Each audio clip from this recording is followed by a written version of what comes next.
Starting tonight on WGN, Cubs baseball is going 5 for 5. 5 games in 5 days. Game 1, day 1. Cubs, Mariners. Tonight at 8 Eastern on Superstation WGN. The following is a presentation of WGN Sports.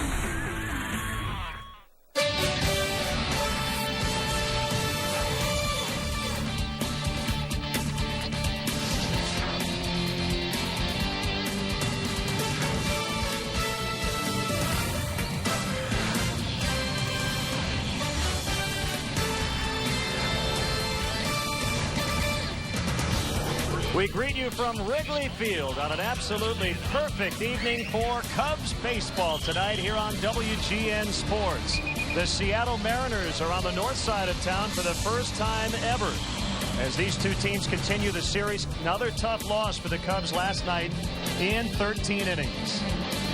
Welcome to Cubs baseball on WGN Sports. Bob Brenly and Len Casper with you. And boy, if the Cubs just could have made some good contact, even a fly ball in the 8th inning, we wouldn't have to go to extras last night. Well, it wouldn't seem to be too much to ask for. Derek Lee led off the inning with a double. Michael Barrett promptly drove him home. The Cubs loaded the bases. Terrio made the first out of the inning, grounding into a fielder's choice, an easy play at home plate. After a real good at-bat, Felix Piet called out on a strike 3, a borderline pitch, and then George Sherrill strikes out Mike Fondo to end the inning. Any one of those guys getting the ball into the outfield scores a run. The bullpen held him until the 13th inning. Willie Bloomquist with a game-winning hit. Jose Vidro ran through a stop sign, and he stopped halfway. Didn't slide, didn't touch home, and the Cubs still couldn't get him. Fortunately, it was late enough in the ballgame. The kids were probably all in bed and missed what was probably the worst play of the baseball season so far. Cubs, as you look at the top 3 teams in the division, runs per game, ERA, they've been really good. It's just those bottom 2 categories. Cubs need to find a way to win games instead of finding ways to lose ball games. Let's talk about the pitching. Sean Marshall's been tremendous. Just go out and do what he's been doing, right? Yeah, he's really been on a nice rhythm following Rich Hill in the rotation. Rich Hill pitched well against the Braves. Sean Marshall came right out the next day and did the same thing. Miguel Batista, you know a little bit about him. Yeah, Miguel is a gamer. He's a battler. He's going to throw a lot of pitches. He loves that cut fastball in on the hands of the left-handed hitters. So the Cubs have split the first 2 games of this homestand. Remember the makeup game, they beat Houston on Monday. They'll try to even up this series against Seattle coming up next. Superstation WGN brings the ballpark to Dad this Father's Day weekend. Get all the big league baseball action as the Chicago Cubs take on the San Diego Padres. And the White Sox battle the Pittsburgh Pirates. You can put it on the board! Yeah! 3 exciting games, 2 days of fun, 1 big baseball weekend for Dad on Superstation WGN. Brought to you in part by Fast Acting Roundup. Kills to the root so weeds go down and stay down, even in the rain.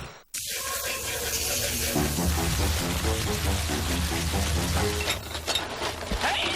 My beer! Come here, you little varmint! You can run, but you can't hide! Oh, you think the tree's gonna save you? You furry freak! Come to Papa!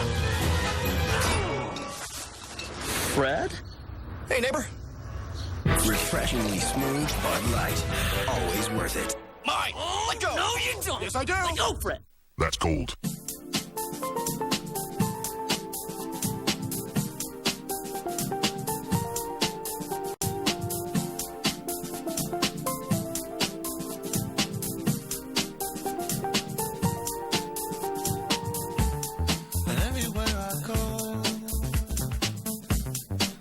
Something to remind me of another place and time. Nick McMurdy chose a Carrier Infinity system because it can save him up to 56% on cooling costs. Here he explains the technology that makes it possible.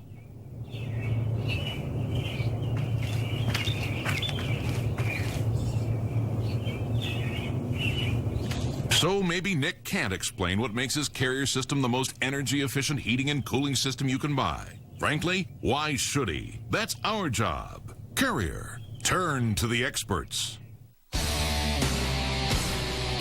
Chicago Cubs baseball, brought to you by refreshingly smooth Bud Light.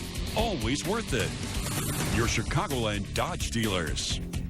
The Illinois Lottery. No matter how you play the Illinois Lottery. Have a ball. By Pepsi. Your world, your Pepsi. And by Southwest Airlines. Whether you're traveling for business or pleasure, Southwest can get you there with over 3,000 nonstop daily flights to over 60 destinations. Visit southwest.com today. Game 2 of this series, Game 3 of the homestand. And the weather conditions, Bob, pretty much exactly the same. Pretty hard to improve upon perfection, but that's what we've had here the last couple of nights at Wrigley Field. Just absolutely perfect baseball weather. The wind's blowing in slightly from center field. Temperature ideal. So the Cubs 1-1 to start this week, beating Houston Monday and losing last night. Couple of very tight games.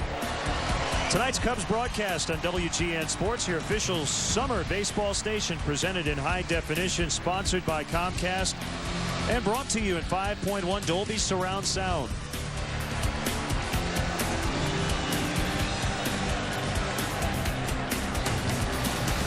Now the Seattle Mariners lineup. Mike Hargrove pinned this order. Ichiro in center. Jose Lopez at second. Jose Guillen out in right. It's Raul Ibanez in left field. Rough night for Richie Sexson last night. He went the distance, went 0 for 6. Kenji Jojima had 3 of their hits. Yuniesky Betancourt at short. Willie Bloomquist in for the injured Adrian Beltre. His thumb's been bothering him. We might not see him the rest of the series. And Miguel Batista does the pitching. Take a look at the Cubs defensively. Brought to you by Pepsi, your world, your Pepsi. Soriano, PA, and Floyd across the outfield tonight. Mark DeRosa at third base. Ryan Theriot moves over to shortstop tonight. Mike Fontenot will be playing second base. Derek Lee over at first. Coy Hill doing the catching tonight for the left-hander Sean Marshall. Mentioned earlier, Sean Marshall followed up Rich Hill in Atlanta with a real solid start of his own. His record even at 2-2 on the season. ERA just a tick over 2. 20 base hits in 26 innings. He struck out 1 batter per inning and the 7 walks. Very good for Sean Marshall. Keep those walks down. Now the umpires. Paul Schreiber in his 10th year, born in Eugene, Oregon, will work the plate. Crew chiefs at first, Tim McClellan, Fielding Culbreth, Marty Foster second and third respectively. Cubs made a roster move. Their depleted bullpen getting some help. Left-hander, he's a funky southpaw. Clay Rapata is up. First time in the big leagues. We'll get into this a little bit more as we move along, but Matt Merton has been optioned to AAA Iowa. Lou wants him to get regular at-bats and get back up to the big league level. So the Cubs will play a little short on their bench, but now with 13 pitchers. So an extra guy in the bullpen. And they need it. A couple of short starts on Saturday and Sunday in Atlanta, and then a 13-inning marathon last night. Here we go. Sean Marshall to Ichiro off the glove of Derek Lee. Marshall with a little bit of a late start and cost the Cubs. Ichiro's at first base with a single. At some point, the Cubs pitching staff is going to have to realize that Derek Lee is one of the best fielding first basemen in the game. Any ball hit to the right side, your responsibility as a pitcher is to break over there and cover the bag. Sean Marshall gets caught spectating out on the mound the first pitch of the game. D. Lee knocks down that hot shot, looks up, and nobody covering the bag. Fundamentals. Yep. Second hit of the series for Ichiro, and really have to keep a close watch on him, Bob. Not only does he steal a lot of bases, but he doesn't get caught very often. Very high percentage.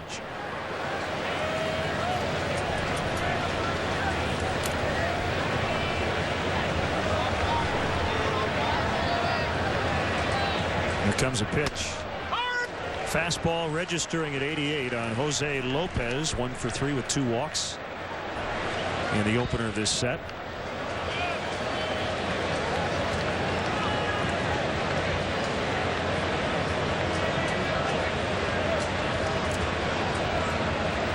Kick and the next pitch. That squirts past Coy Hill, and all of a sudden Ichiro's in scoring position.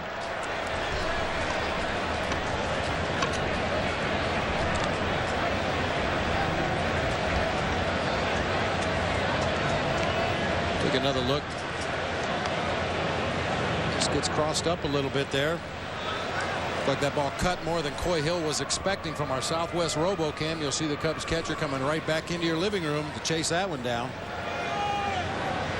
It's a passed ball on Coy Hill. Called strike 1 and 2.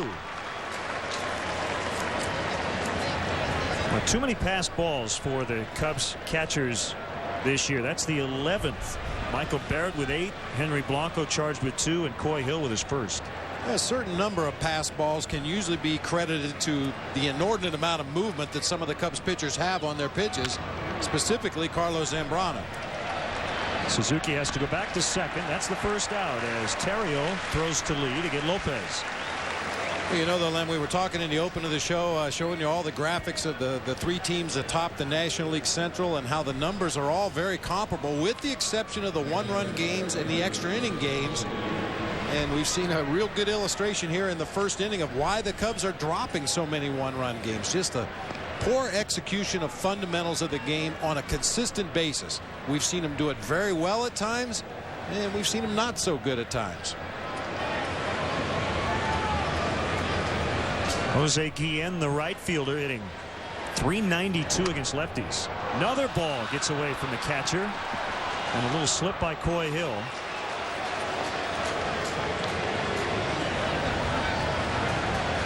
The Mariners with a runner at third and only 1 out. I have to believe this one will be ruled a wild pitch. It looked like it was in the dirt, but just an odd way for Coy Hill to go after that pitch. He is normally very adept at blocking balls in the dirt. He loses his footing back there on the warning track, but you can see he just kind of reached out and tried to backhand that ball.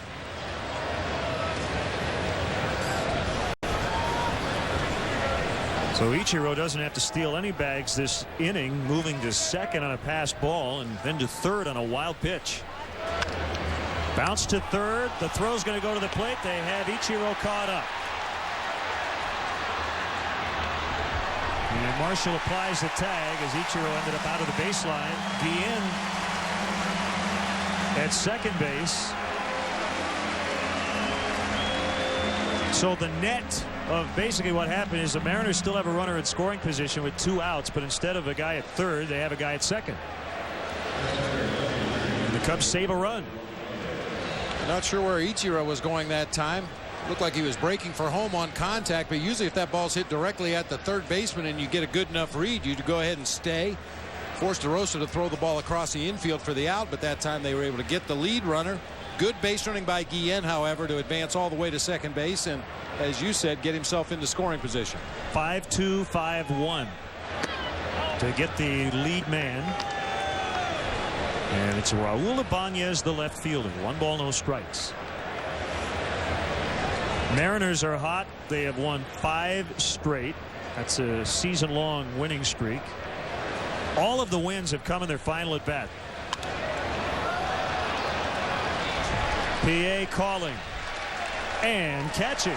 So Marshall gets out of it with no damage done, and the Cubs will come up against a former Cub, Miguel Batista.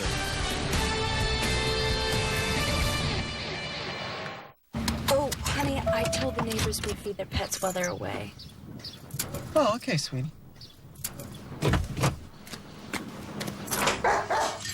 Oh, no. Ooh. Want to get away? Now you can. Fly one of Southwest Airlines 7 daily nonstops from Chicago Midway to Long Island for just $39 one way with a 7-day advance purchase. You are now free to move about the country. Golfbot.com is going to change history. It's going to be big. Bigger than the Big Mac. They say it's going to be bigger than the Big Mac. Yeah, they're geniuses. I heard it's supposed to be bigger than a Big Mac. We should get in on that. Bigger than the Big Mac. It better be with all this hype. Come on. Bigger than a Big Mac. At least, I mean, if not bigger. All right, there we go. Not quite as big as the Big Mac, huh? With 100% beef, nothing tops the Big Mac. Fell so madly in love. Rob loves me for who I am. He loves me for me. It's really amazing to feel that Root loves me so unconditionally. This is eHarmony.com, where thousands of people have found that one special person to accept and love them for who they really are. We were just so overwhelmed because it was love at first sight. Love is pure joy. Find everything you're looking for at eHarmony.com. Log on today.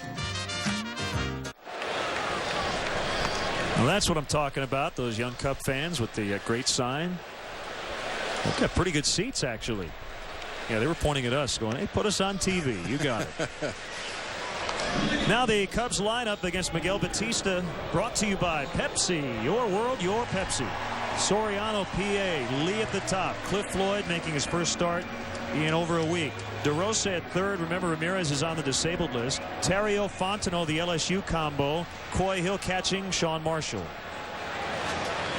Take a look at the Mariners defensively. Ibanez, Ichiro, and Guillen across the outfield, all three with plus throwing arms. Bloomquist, Betancourt, Lopez, and Sexton across the infield.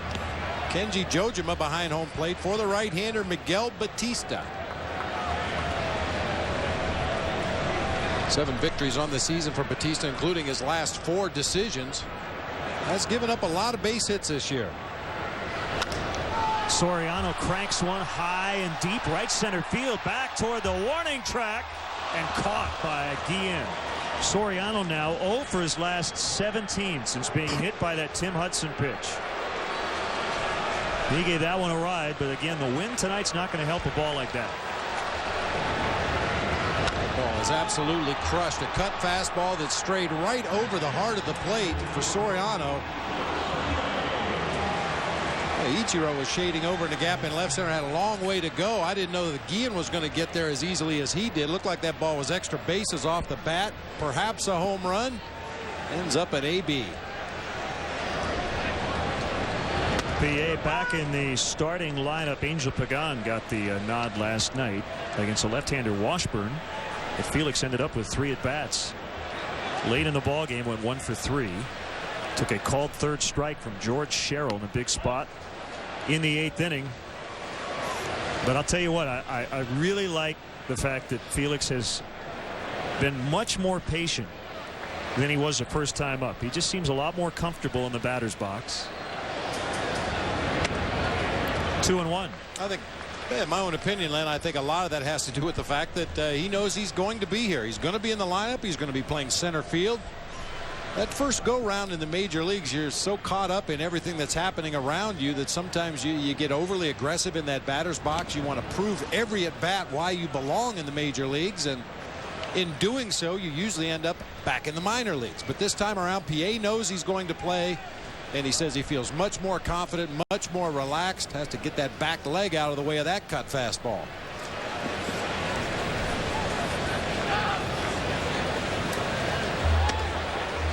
And he takes a walk. Again, love to see that.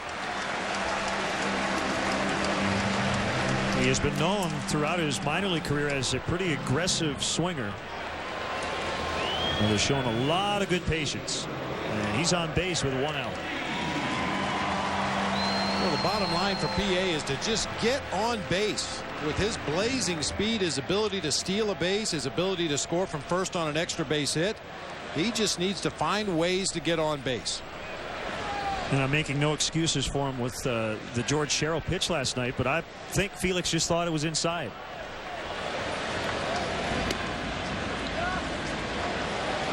And I guess it could have gone either way, and if it goes the Cubs' way, it forces in a run with the bases loaded.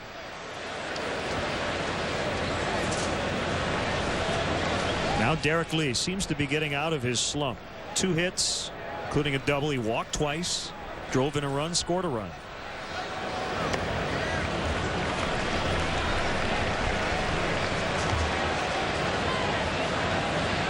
By the way, the Cubs with the bases loaded last night went 0 for 5 with no RBIs. So they had their chances. Kick and a pitch by Batista is low. 2 balls, no strikes. It's not unusual to see Miguel Batista go through the first time through the opposing order without throwing anything other than fastballs. A 2-seamer that'll sink into the right-handers in the low 90s and a cutter in the high 80s that'll work away from the right-handers. As that cutter starts over the heart of the plate, breaks toward the outside corner.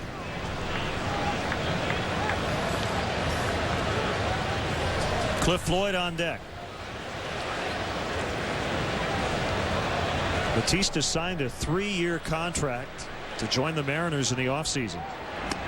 Tell you what, he's not going to be the best pitcher on your staff, but there was an article this week in USA Today about possibly having a 4-man rotation again at some point. And if I had a team where I was thinking about doing that, I'd sign him immediately or trade for him, because he's one of those guys you just say, look, we've got 4 starters, and then if we need you for 4 or 5 one night, and then maybe come back 2 days later, pitch an inning, and then maybe start 3 days after that, he's one of the rare guys who could do it for you. In fact, between starts, he got a win in relief on Sunday in San Diego. That's the 5th time that's happened in his career where he started and come back in less than 3 days to pitch in relief. PA runs. Here's a throw by Jojima, and it hits the runner right underneath Felix, who gets his 5th steal in as many tries. He's hurt. Is he grabbing that groin area? I believe so. You only hope that he's aching from that ball hitting him and not pulling something. You know, it's possible he could have, as part of his slide, ended up on that baseball. Well, it's unfortunate for PA for a lot of different reasons. If this ball gets through into center field, he's probably on his way to third base. And by the delayed reaction, I would have to say that he got hit where you initially said he got hit. Yeah. That's one of those injuries that for the first 15 seconds or so, you think you got lucky, and then the wave hits you.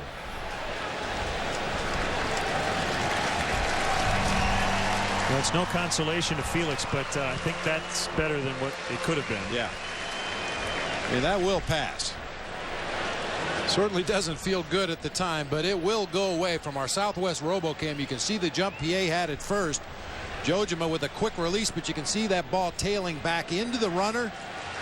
It's caught up underneath there. As I mentioned, if that ball gets through into center field, PA is probably up and trying to go to third base, but it got hung up in a real bad position. Starting to lose my stomach a little bit.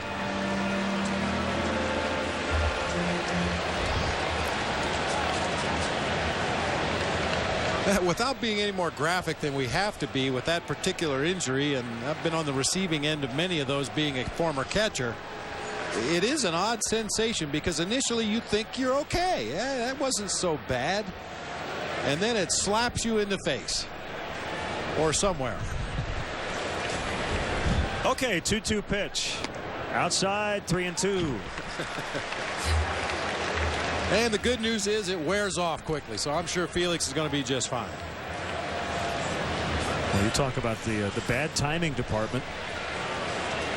He and the baseball got there at the same time. That was not good for Felix.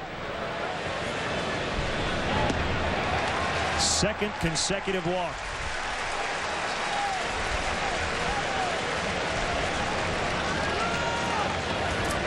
Good to see Cliff back in the lineup. This has not been an easy time for Cliff and his family. We've told you about his father, Cornelius, who's had kidney problems and very ill. He's been in the hospital here in Chicago. Cliff says being around the guys again the last couple of days has really helped. He asked his father the other day if he should come to the park and play, and his dad nodded yes.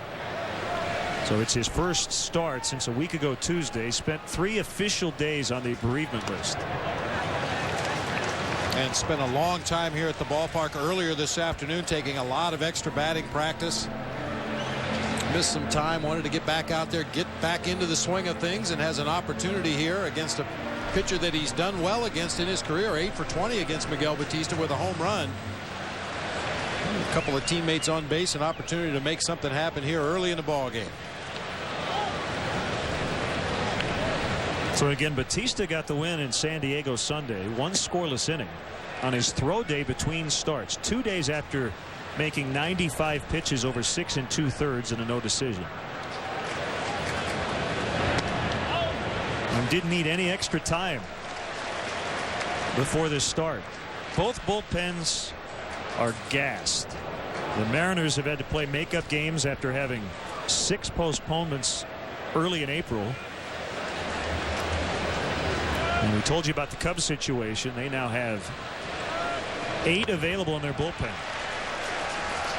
3-0 the count.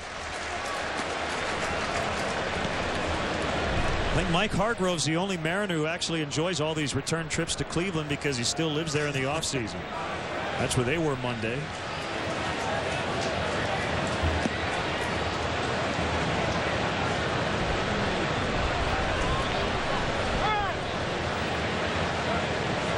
And time called by the home plate umpire Paul Schreiber.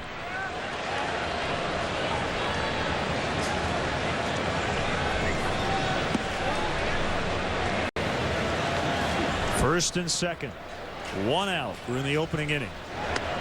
Right down the middle, 3-1. How about 6 postponements in basically the first 3 weeks? Causes a lot of problems schedule-wise, trying to get your pitching in order, trying to get regular at-bats for your guys early in the season. Popped up behind third base. Bloomquist out of the outfield grass. Infield fly rule. He makes a catch. And that included an entire 4-game series in Cleveland. Snowed out. So they've had to give back 4 scheduled idle days. 1 for a makeup at Boston, which they've already completed. 3 to head back to Cleveland, 2 of which have already been played. Yet they carry on, and they're playing their best baseball of the year. And we touched on it briefly last night. Seattle is somewhat handcuffed by their travel schedule. Just about every off day on their schedule is spent traveling. Knocked down by Batista. He'll recover in plenty of time. Over to Sexton. Inning over. No hits, 2 walks, 2 stranded. We are scoreless after 1.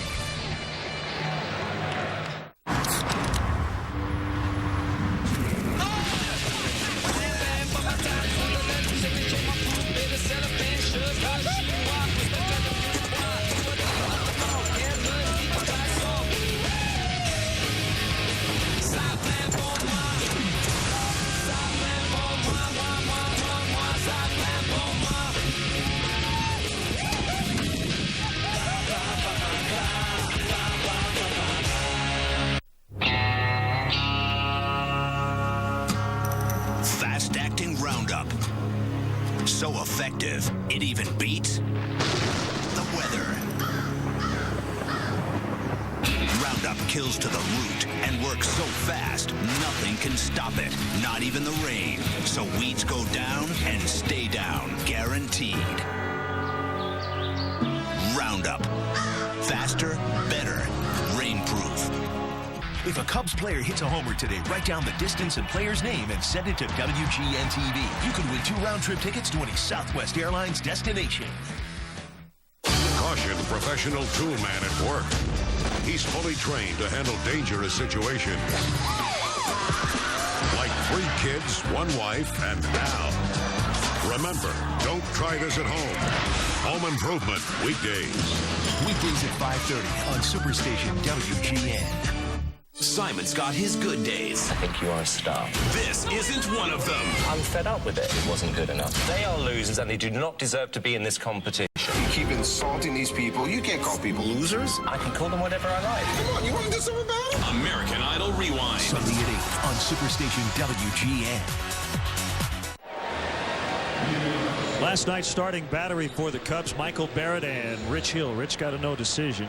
Michael's probably going to get the next 2 days off, not in the lineup tonight. Legs a little tired after catching all 13 last night. Richie Sexton leading off in the 2nd inning. And they had a very brief, it looked like fairly heated discussion, but it didn't last very long in the dugout as Sexton deep left center and gone. Well, Richie Sexton just 3 for 18 on their road trip, 0 for 6 last night, and had dipped to 194, but he hits his 10th home run.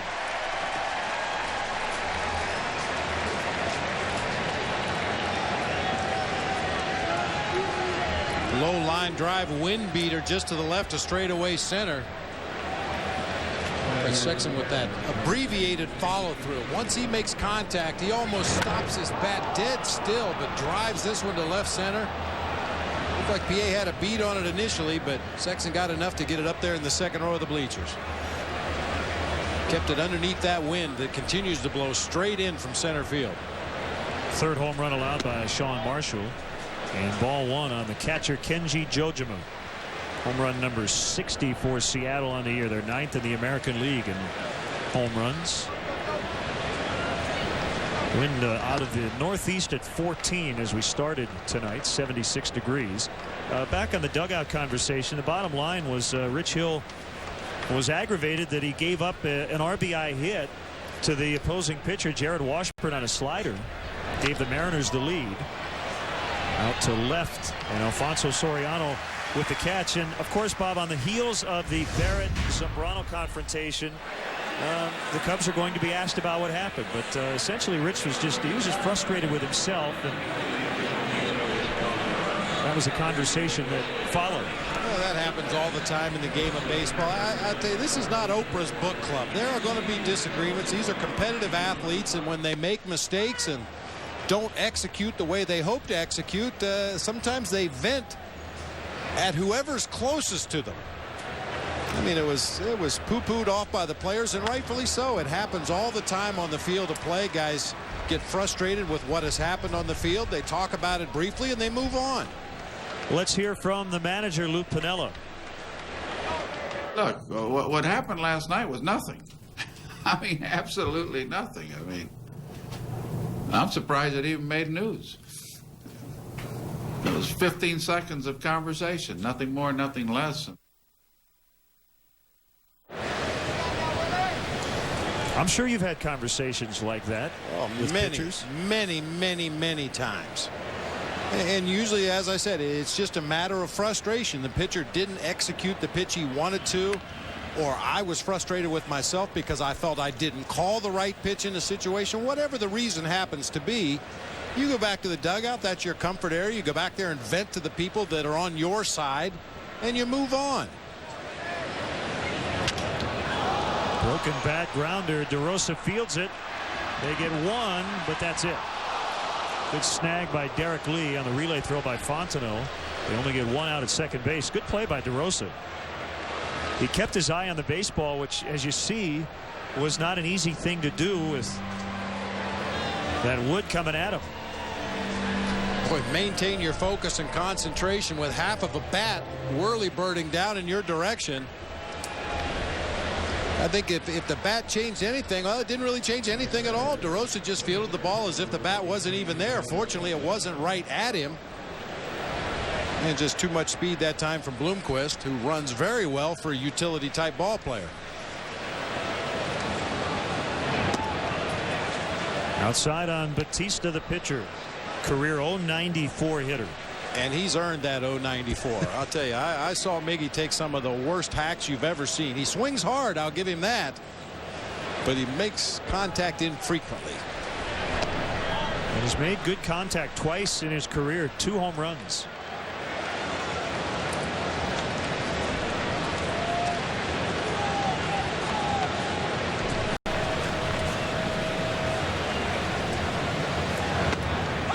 Catches the inside corner to make it 2-1. The author of The Avenger of Blood, Miguel Batista. Yeah, he's an interesting character. He is not your typical ball player. He writes poetry as well. Big swing that time. 2-2. He's into all kinds of art. He had some small sculptures in his locker when he was with the Arizona Diamondbacks. Picture of Albert Einstein hanging in the back of his locker. And he's got a quote from Albert Einstein that reads, "Imagination is more important than knowledge." That's a foul ball. And it's safe to say he might be the deepest thinker in the game today. When he was a member of the Diamondbacks, he was very actively involved in Native American issues down in Arizona. Went to the reservation, donated baseball equipment so they could play the game, and in return they donated, I wish I could tell you exactly the name of it, but for lack of a better term, a flute, and he learned how to play the flute in the clubhouse. He gets thrown out by DeRosa. Richie Sexton with a leadoff home run. The Mariners lead 1-0.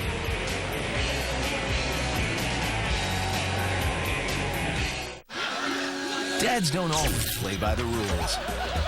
They argue with mom. No, hold on a minute, sister. No.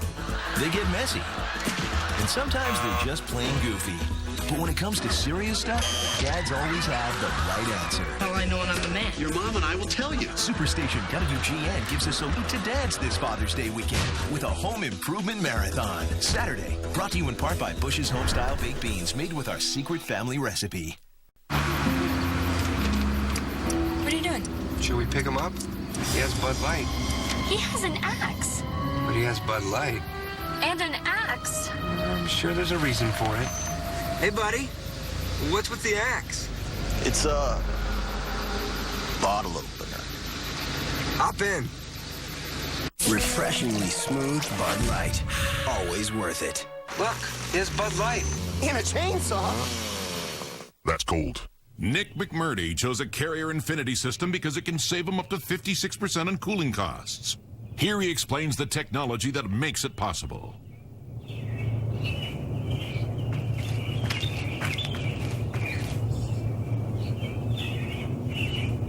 So maybe Nick can't explain what makes his Carrier system the most energy-efficient heating and cooling system you can buy.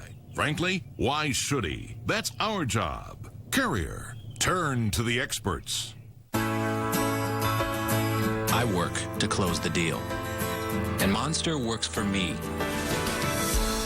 Monster has the most sales jobs on the web.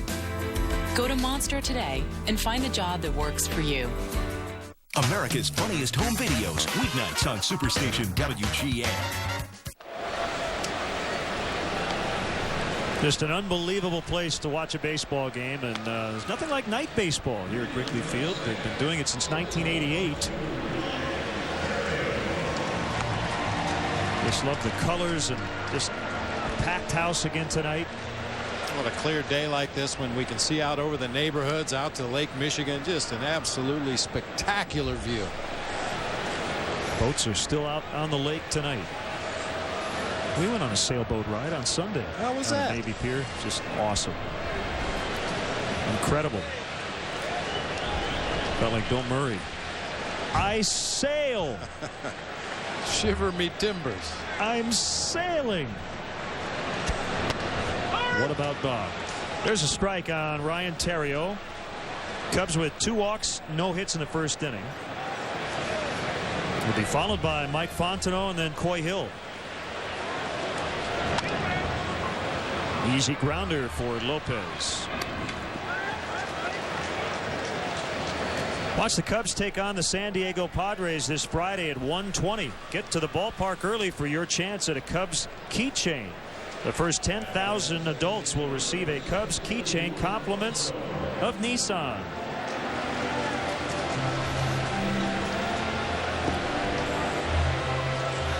We would love to have you out at the ballpark. If you can't be here the rest of the week and into the weekend, we'll have every game remaining on this homestand right here on WGN Sports.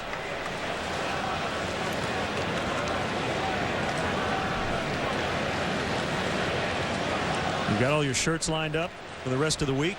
Yeah, it's a no-brainer from now on to the end of the homestand. I'm good at no-brainers.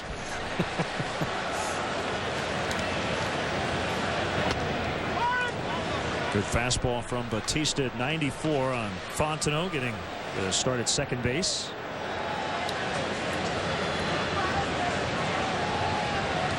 Second time this week he has started along with his good friend, former college teammate Ryan Theriot. Lopez another play.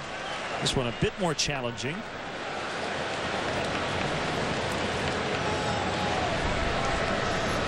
And Mike Fontenot, Coy Hill certainly well aware of Clay Rapata. Clayton Anthony Rapata, 6'5", 200 pounds. And what I remember about him, Bob, in spring training, he would fall into that category of funky lefty. Indeed. No question about it. He's held left-handed batters to a 103 average down in Iowa. Perfect 9 for 9 in save situations.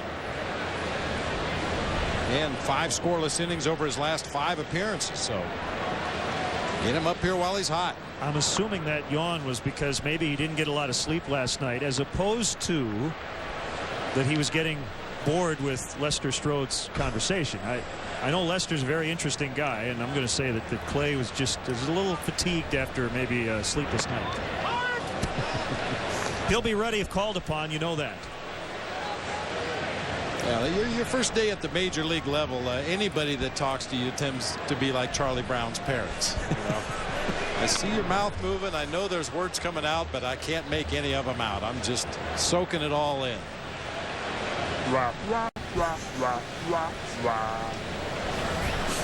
Clay just keeps nodding his head. Yeah, that's right, Lester. Okay. 3-2 on Coy Hill. He'll probably catch tomorrow.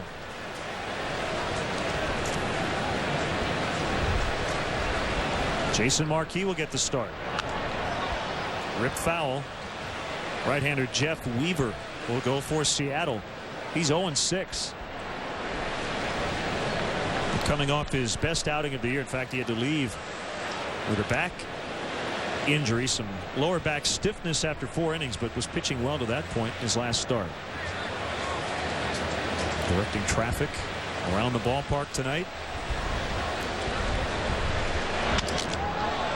Base hit through the hole. Coy Hill snaps an 0 for 10.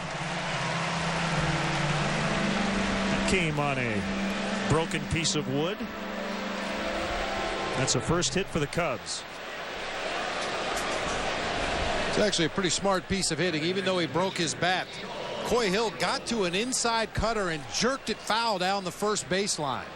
Now, being a catcher himself, you try to think along with the hitters, and I'm sure if Coy were behind the plate and one of his pitchers threw a cut fastball into a lefty and he jerked it foul, you're going to go away with a two-seamer. Try to get him out in front of that pitch. Maybe get him to roll over and hit a grounder to second base, but that time Coy stayed on it, found the hole in the left side.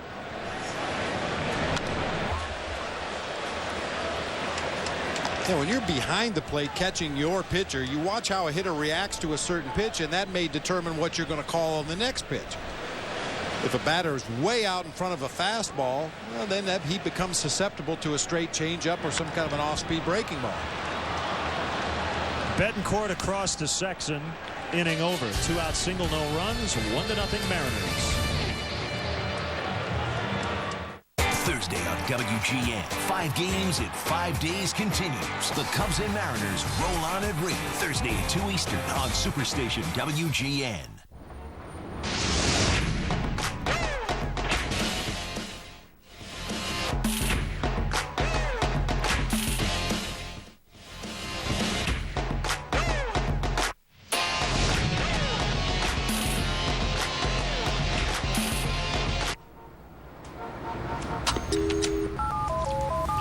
What up, P? Yo, I got an idea. How do we do the soup, salad, and breadsticks lunch at Olive Garden? We start with the salad, then pass around the breadsticks, and finish with the perfect bite. Our unlimited fresh salad, homemade soup, and warm breadsticks lunch, just $5.95, only at Olive Garden. Hey, Cubs fans, keep your eye on the ball. Every time a Cubs player hits a homer at Wrigley, you could be a winner. It's the Southwest Airlines How Far Did It Fly Home Run Contest. After every Cubs homer, write down the distance, along with your name and address, and send it to WGN TV. 10 winners will receive 2 round-trip tickets to any Southwest Airlines destination. For every Cubs homer, ask yourself, how far did it fly? From Southwest Airlines, proud sponsor of the Chicago Cubs. Well, people call me father. I mean, I'm not a biological father, but it's just called Father's Day. It's his day. Celebrate it with a Dairy Queen cake. Do one this Father's Day. Get into some serious monkey business. Funniest pets and people. Tuesday night on Superstation WGN. Third inning from beautiful Wrigley Field, 1-0 Mariners. Looking for the perfect Father's Day gift. Well, give your dad the opportunity to play catch in the outfield, run the bases, or relax in the dugouts of beautiful Wrigley Field. The Hey Dad Want to Have a Catch event is presented by Motorola. It'll be held on Saturday, June 23rd. A limited number of tickets are still available at Cubs.com. All proceeds benefit Cubs Care. And to talk more about the event, Mike Lafrano, Senior Vice President of Community Affairs and General Counsel for the Chicago Cubs, is in the booth with us tonight and is way overdressed. Hi, Michael. How are you? Doing great. This is one of the great events of the calendar it's year. terrific. And, you know, Father's Day is coming up, and if you're like me and you haven't found the perfect gift yet for Dad, this could be it. It takes place a week from Saturday, as you said, Saturday the 23rd, but tickets are on sale now. You can buy them, wrap them, and they make a great Father's Day gift on Sunday. Top of the order for Seattle, Ichiro with an infield hit his first time. Yeah, they'd sure love to come out. And we have a photo here from a couple years ago. First a bouncer sending Fontenot in. He's got to hurry, and he does. A nice catch by Lee. That's from 2005, From correct? 2005. This is a picture of me and my dad at our first Hey Dad, Want to Have a Catch event. And, you know, I grew up not far from Wrigley Field, and we used to come to lots of games, but we never had a chance to walk on the outfield grass or to run the bases or stand in the batter's box and pretend you're facing down a pitcher. We got to do it, and we got a terrific photo, and I know my dad has it at home. It's a wonderful keepsake for a great event. Jose Lopez, the hitter, 1 out. Now the proceeds will benefit Cubs Care, correct? That's one of the best parts about the event is not only do you have a great time in the ballpark, but all proceeds benefit Cubs Care and go to help good causes throughout the city of Chicago. 1 ball, 1 strike, the count. And of course everybody wants to know, how much is it? The tickets are $150 a piece. Okay. You can also buy spectator tickets, which allow you to participate in the stands and join afterwards for a lunch in the Friendly Confines Cafe. And they're all available now. If you fans want to purchase tickets this evening, they're available at Cubs.com. So check it out, Cubs.com. Hey Dad, Want to Have a Catch. Now the Have a Catch, a lot of people say play catch, but that's from the Field of Dreams, right? It is. It's the last line, I believe, in the Field of Dreams, and Kevin Costner says it on that beautiful field in Iowa. It's where we got the line, and I know a lot of people, including me when I was growing up, said want to play catch, but some others say have a catch, and either way you can have a great day at Wrigley Field. And June 23rd is a very special day for the Chicago Cubs and this ballpark. That was the Ryne Sandberg day against Bruce Sutter. So you can come out and say, okay, where's everybody standing when the home runs happened? I like the idea of the spectator tickets. You know, like if if Dad maybe has some people he works with on a daily basis, you bring Dad out on the field, you put some spectators in the stands and let him heckle him. You know, there's all kinds of fun to be had with this Hey Dad, Have a Catch day. Mom can do that too. Sure. But it's a family event, so just keep it clean.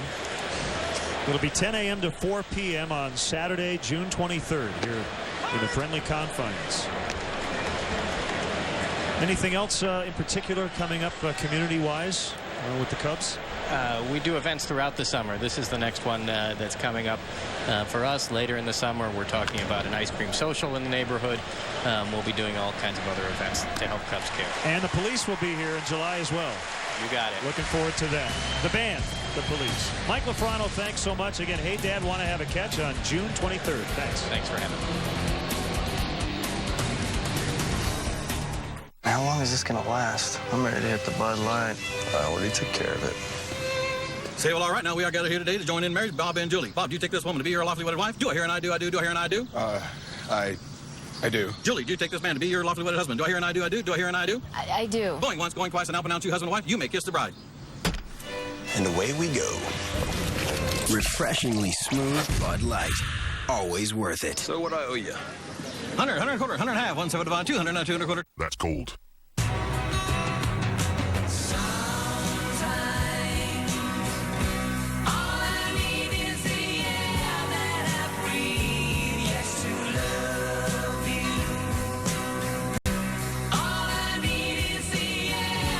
Sometimes all you need is Advance Auto Parts. Now through June 30th, all air filters are 25% off. Save gas, save money, breathe easier. We're ready in Advance. Nick McMurdy chose a Carrier Infinity system because it can save him up to 56% on cooling costs. Here he explains the technology that makes it possible.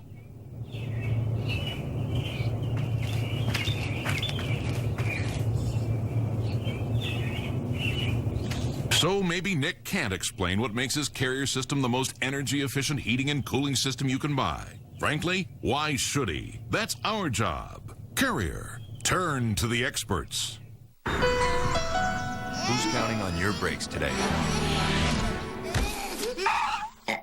At Midas, lifetime guaranteed brake pads or shoes are just $89.95 per axle installed.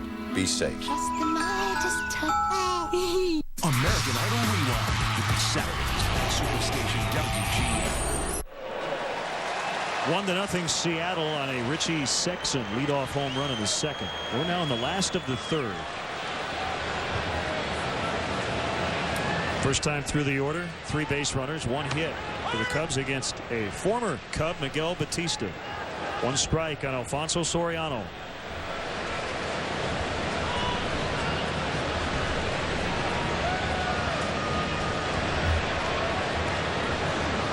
Batista was in the Cubs organization in 1997.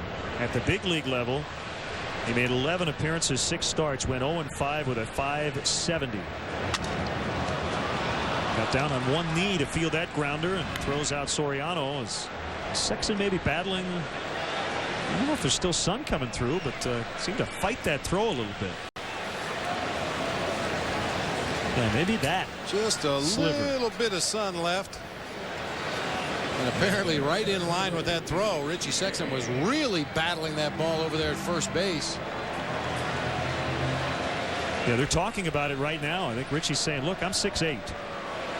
Well, he was turning his head away as he caught that ball at first base. Just put his glove where he thought the ball was going to be and then turned his face away to protect that beautiful mug of his. I'm guessing the next throw he wants to be a little lower. Yeah, I mean, we're joking about it, but it definitely becomes a problem on those throws from the left side of the infield, especially the third baseman or the pitcher on a comeback. It's been known that the first baseman would request a one-hopper over there. If you get a routine ground ball to third base to Willie Bloomquist, ask him to throw a one-hopper over there to first base to keep it down below the sun.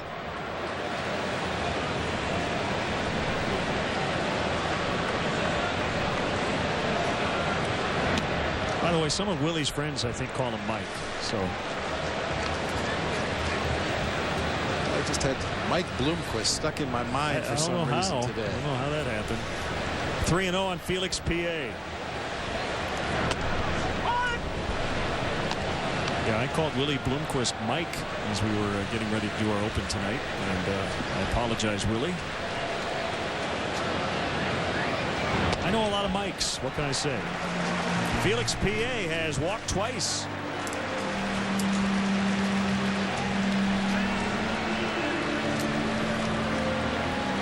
Here's Derek Lee. Third walk of the game for Batista. And something that used to get him into a lot of problems. Run up some high pitch counts because of deep counts and base on balls. He's been a little better at that this year, but 3 already in the first 3 innings.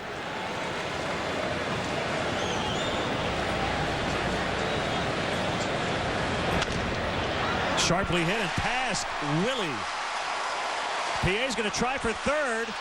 Terrible throw as Ibanez slipped when he threw it. And the Mariners fortunate that ball did not go out of play. Hit the barrier. Derek Lee ends up at second base. 2 in scoring position with 1 out. Ibanez slipped. And that forced the throw to go very wide of third. Well, the play is right in front of Felix PA as he's running to second base. He can see what's happening out there in left field. He thought Ibanez was a little too deliberate getting to that ball. I think even with a good throw, Felix beats that easily at third base. Just turns the corner at second, no hesitation whatsoever. As the throw rattles around over near the camera pitch, you can see the right leg just never planted for Ibanez. Jojima looking for it. PA's not going to try it. I'm not sure Felix knew where that ball was. If you don't know where it is, especially with the way things have gone on the bases for the Cubs, you might as well be cautious. Now, you always hear the reaction of the fans. A lot of times the fans have a better idea of where this ball is than the batter or the base runner at third base. Shot straight up in the air. Only went a little ways behind Jojima, behind home plate, and Felix wasn't sure, so he does the right thing. Stay at third base.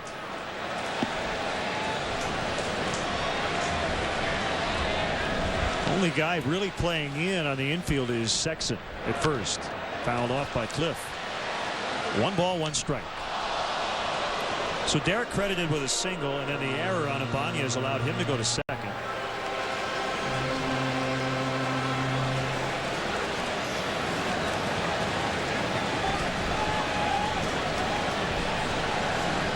Cliff came on as a pinch hitter last night in a similar spot and was intentionally walked.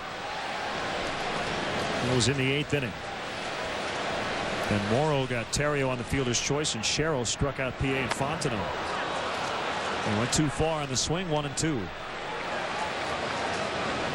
Cliff Floyd has been really good in these situations this year. 457 with runners in scoring position, a couple of home runs.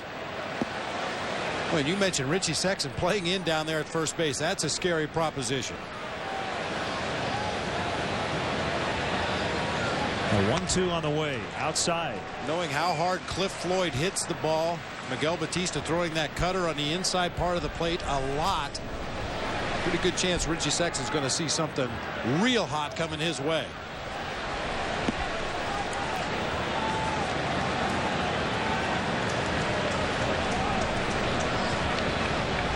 Two balls, 2 strikes. The pitch just missed the outside corner. Jojima held it for an extra second just to give Paul Schreiber an extra look. Little backdoor cutter, starts it off the outside corner, and it stays off the outside corner. Batista wanted it, Jojima wanted it. Just off the corner. The 36-year-old right-hander Miguel Batista stepped off the rubber. And now Floyd out of the batter's box. Batista has never won at Wrigley Field. He's 0-4.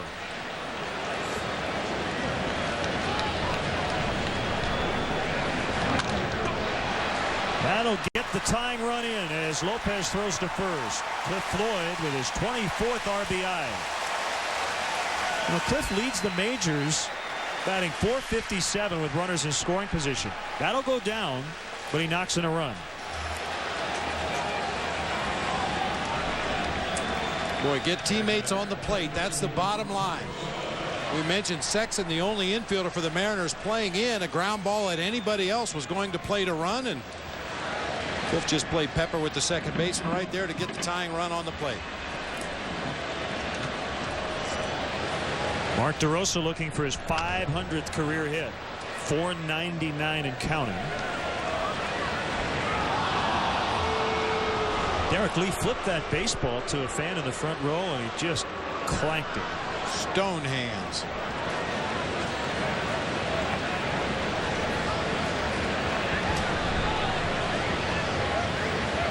DeRosa got a buzz cut. Showed up yesterday with no hair. Said, I'm playing third. Got to be a little more intimidating now.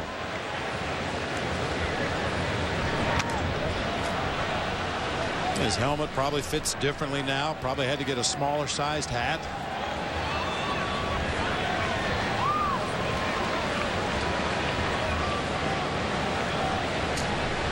It's funny to talk about Mark DeRosa trying to look a little more intimidating as a third baseman now. And if you know the guy, you can't fool us. Called strike 3. He might have a little edge right now. But the Cubs tie it. It's 1-1. Flying to the Washington area for business?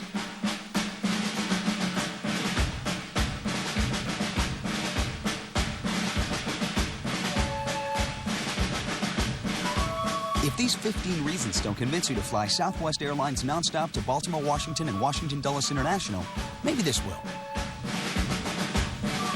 Unlike other airlines, our low fares don't have hidden fees. You are now free to move about the country. Golfbot.com is going to change history. It's going to be big. Bigger than the Big Mac. They say it's going to be bigger than the Big Mac. Yeah, they're geniuses. I heard it's supposed to be bigger than the Big Mac. We should get in on that. Bigger than the Big Mac. It better be with all this hype. Come on. Bigger than a Big Mac. At least, I mean, if not bigger. Right. Here we go. Not quite as big as the Big Mac, huh? With 100% beef, nothing tops the Big Mac.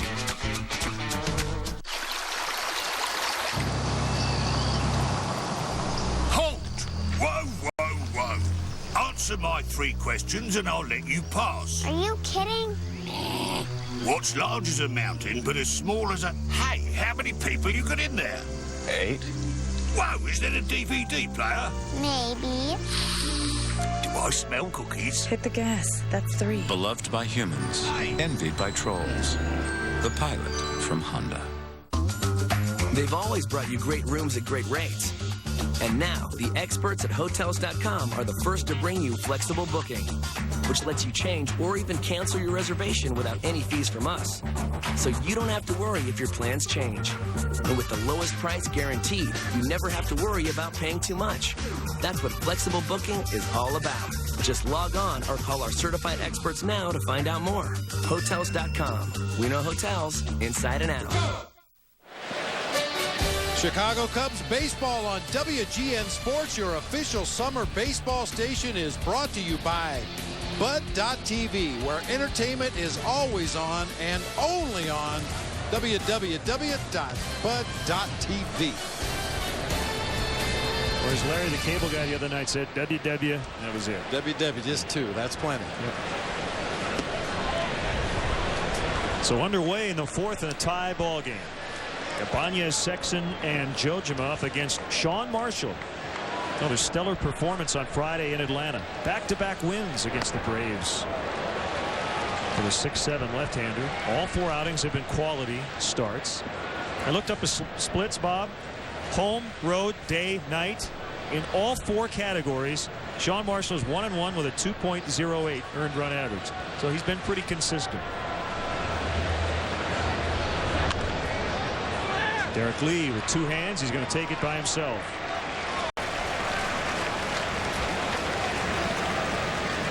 By the way, Marshall got over there quickly and would have been ready if needed.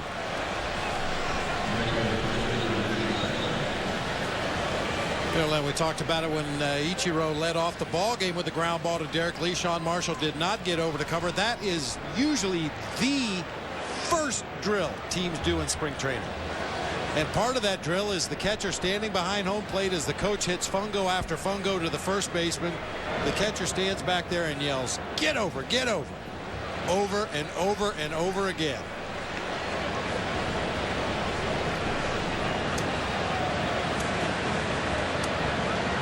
So around February 16th or 17th, that's usually what, when you hear about pitchers and catchers reporting, that's what they're doing. That's it. You have your little bit of a team meeting. You go out and stretch. You play a little catch. All right, pitcher's on the mound. First baseman, second baseman on the right side. Catcher's behind the plate. Here we go. Ground ball after ground ball after ground ball to the right side. Pitchers simulate their delivery to home plate and then break over to cover first base. It is fun to watch the pitchers, quote, as you said, simulate their delivery. A lot of times it's just a real half-hearted attempt to mimic their throw. Is Sexton now the home run and a single.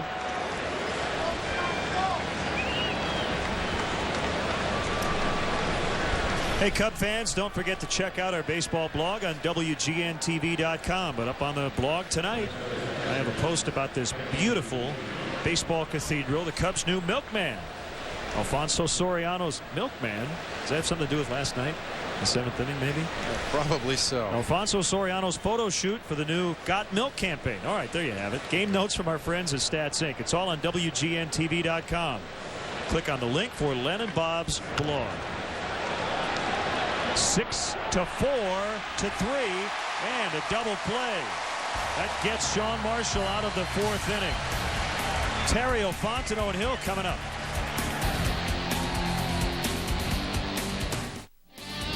This copyrighted telecast is presented by the authority of the Chicago Cubs and may not be reproduced nor retransmitted in any form. And the accounts and descriptions of this game may not be disseminated without the express written consent of the Chicago Cubs.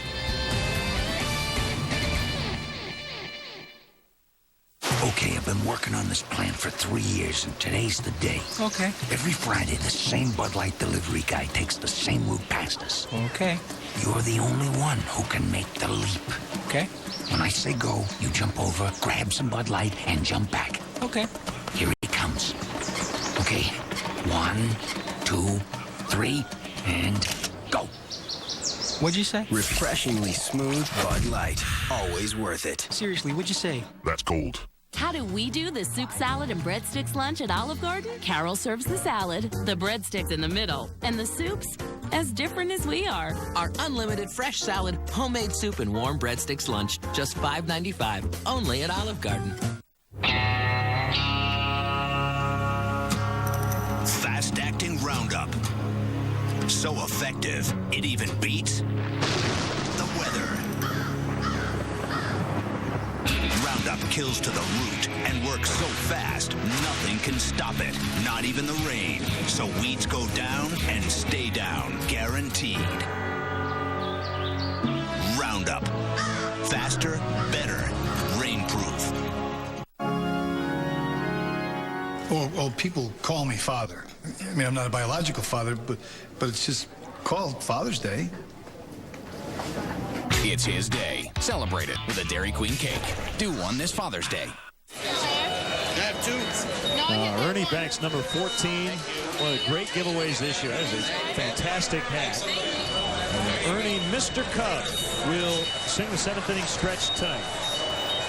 Cubs announced in late May that they will honor Ernie Banks with a statue that will be erected here at Wrigley Field prior to opening day 2008. And a half swing by Terrio, and Sexton will step on first before Ryan can get to the bag.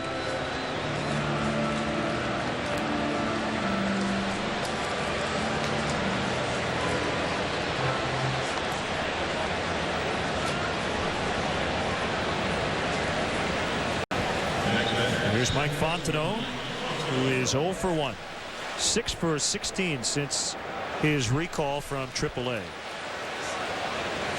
I was referring to the milk, and last night, Kelly Pickler from American Idol, a country music singer. It was country music night, and we had a rather interesting bottom of the 7th interview with Kelly, and I guess that's the talk of the town today, her performance. I was stunned. Speechless. This is past the pitcher. The scoop, safe. Good play by Lopez, but Fontenot beat it out. A very resourceful maneuver by Jose Lopez. It's really the only play he had, but Fontenot beat it out. It's an infield single. Now, we've seen second basemen make similar plays that Lopez just tried, but usually not this long of a glove-to-glove flip. Slow hit ball. He has no time to put that ball into the bare hand and throw on to first. That is a very close play over there. Fontenot will be credited with an infield hit. Lightning quick flip that time, and the long stretch by 6'8" Richie Sexton, but Fontenot able to leg it out. Hit hard and through the legs of Sexton. So Coy Hill with his second hit. Assuming it's a hit. It was hit extremely hard. First and third, only one out.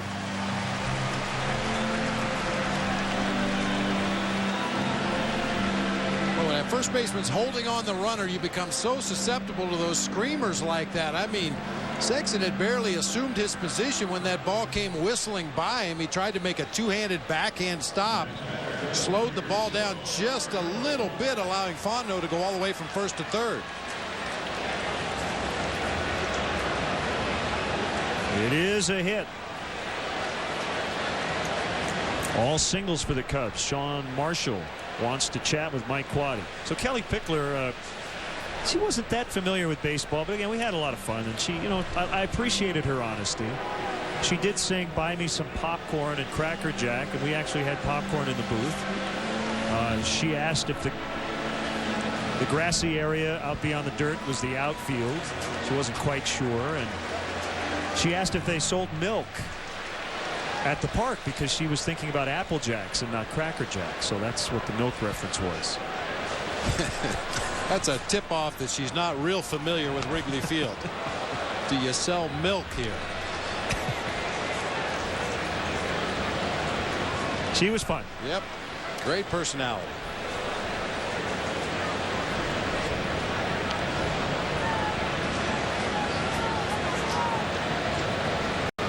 She didn't say Wrigley Stadium, so that worked to her benefit. Well, Sean Marshall wants to make contact, but want to stay out of the double play. 2 strikes. Might have been thinking about a squeeze, but we'll see with 2 strikes. He had that chat with Mike Quaddy.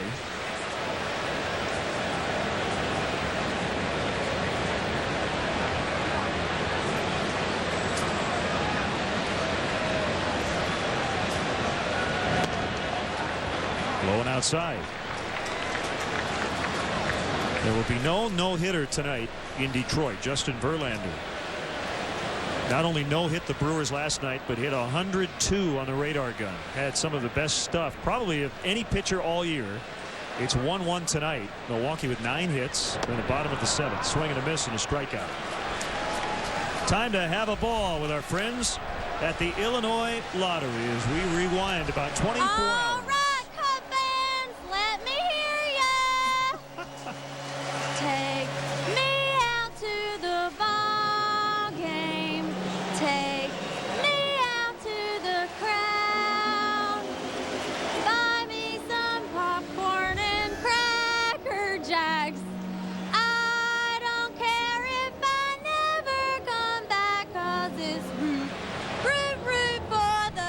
After she said popcorn, but she just kept on going.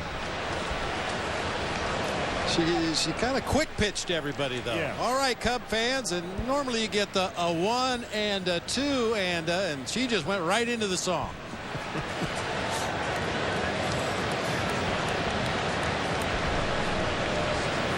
One strike on Soriano. 1st and 3rd as the Cubs try to get the lead for the first time.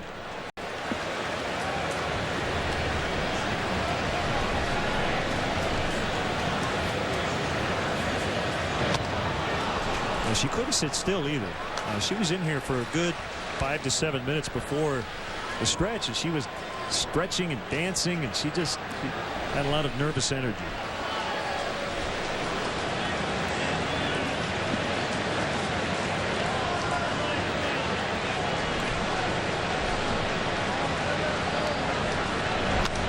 Popped up off first.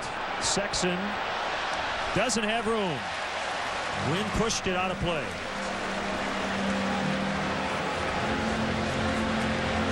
Well, that guy said, I had it. What happened?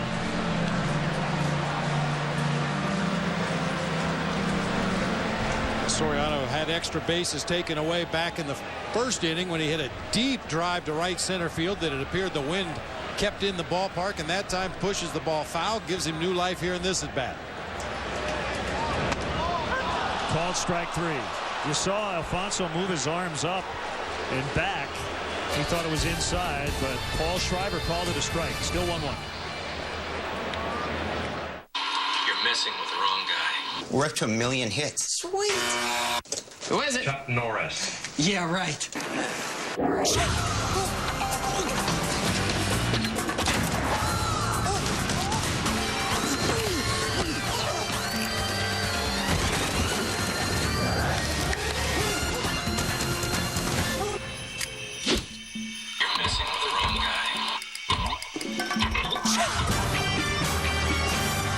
So you'll let me test drive your network, and if you're not the best... We'll pay for your calls. Really?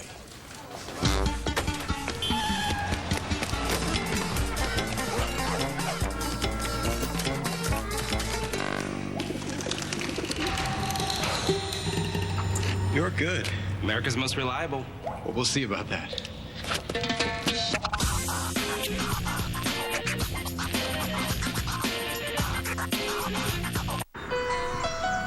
Who's counting on your brakes today? At Midas, lifetime guaranteed brake pads or shoes are just $89.95 per axle installed. Be safe. Nick McMurdy chose a Carrier Infinity system because it can save him up to 56% on cooling costs. Here he explains the technology that makes it possible.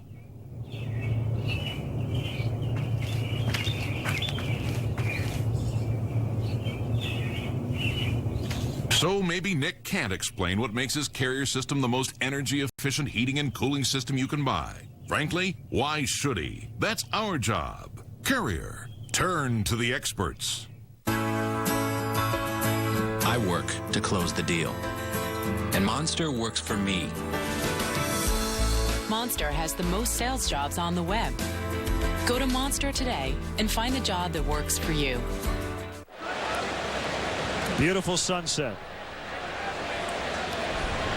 You would not ask for anything more weather-wise for Cubs baseball tonight. 1-1. Yuniesky Betancourt, the shortstop, taking a called strike. With a single in the second, he is now hit in 23 of his last 24. Average over 300. And he lines to Alfonso Soriano. Now that's what I'm talking about. Well, all they need out there is a Sharpie, and this Sunday is Sharpie Day at Wrigley Field. Watch the Cubs take on the Padres at 1:20. The first 10,000 fans will receive a Sharpie marker. Sharpie, right out loud. You need a lot of Sharpies because you get asked for your autograph a lot. Anybody have a Sharpie? That's one of your favorite questions. Well, I like to make those signs and give them to fans as they come into Wrigley Field every day. So you have Yuniesky Betancourt and Willie Bloomquist on the left side of their infield. I think you just put them together and it would be Willie-esky Betanquist. Are you in on that? Blumencourt.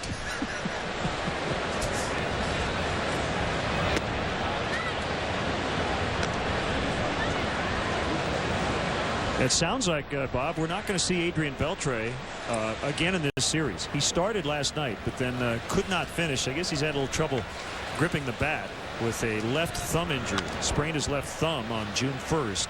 Ended up missing 5 games earlier in June. We also saw Jose Vidro play defense for the first time this year. Longtime second baseman with the Expos/Nationals, but he had been their designated hitter.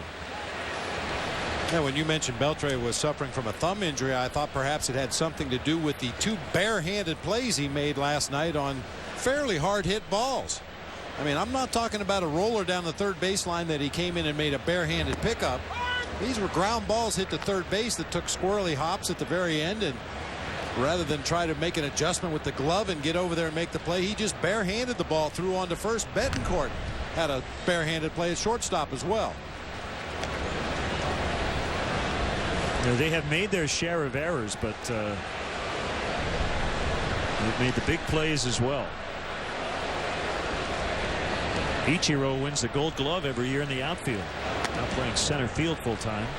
Made the switch in August of last year from right to center, which makes sense for the most part. He's not a guy who's going to hit a ton of home runs. Offensively, as a center fielder, he stacks up a little bit more favorably than against some power hitting corner men. Swing and a miss by the pitcher Batista. It is 1-1 halfway home.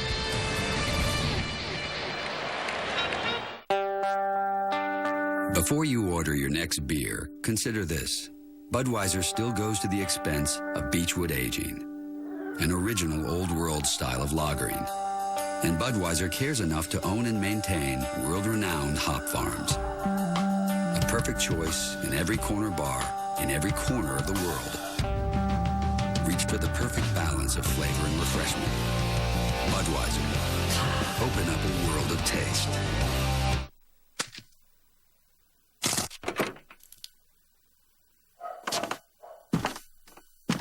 Honey? Well, hello. Hello. Look what I found. They were made for each other.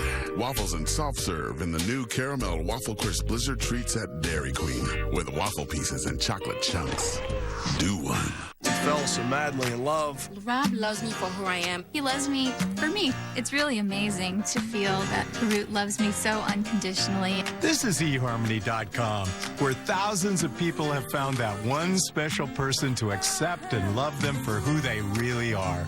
We were just so overwhelmed because it was love at first sight. Love is pure joy. Find everything you're looking for at eharmony.com. Log on today. 99-cent root beer float. Sonic's got it, others don't. For a cool, frothy summertime favorite, drive in tonight for Sonic's new root beer float. Now just 99 cents.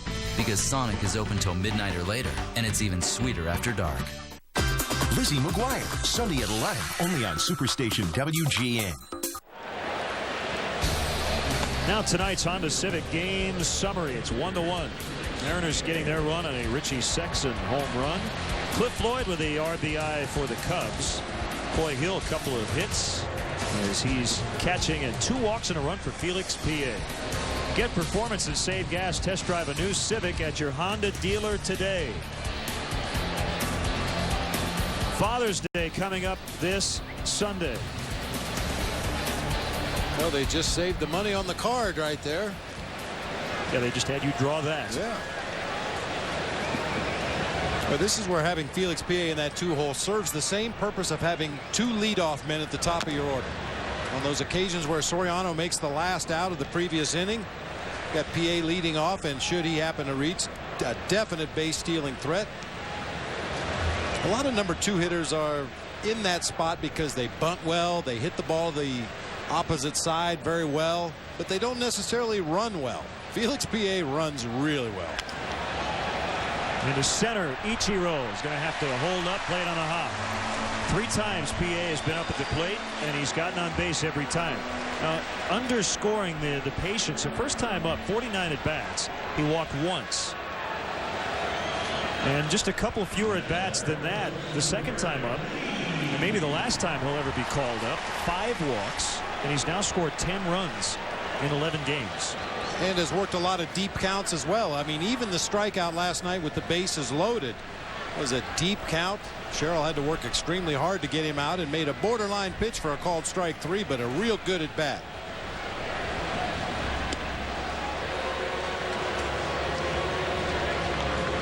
Boy, and as hot as Alfonso was on that last road trip, he has gone ice cold since getting hit by Tim Hudson. He is now 0 for his last 19. So P.A. trying to pick up the Cubs leadoff hitter. You know, and a lot of people want to make it out to be a psychological thing, that he's somehow intimidated now or he's scared to dig in. I haven't seen any signs of that at all from Soriano.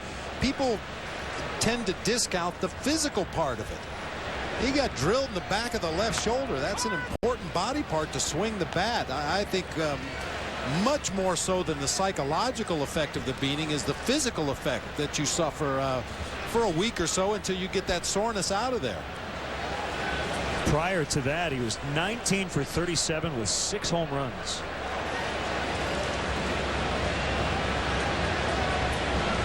Long pause. Time was not called. P.A. ran, and he's going to be nabbed by Jojima. First time P.A. in his big league career has been caught stealing.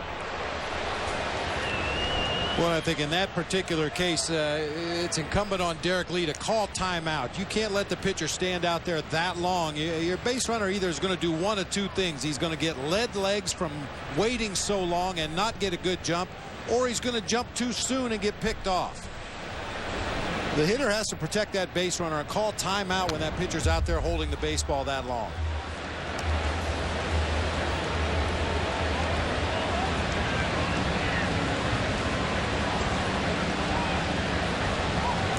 Two strikes on the hitter.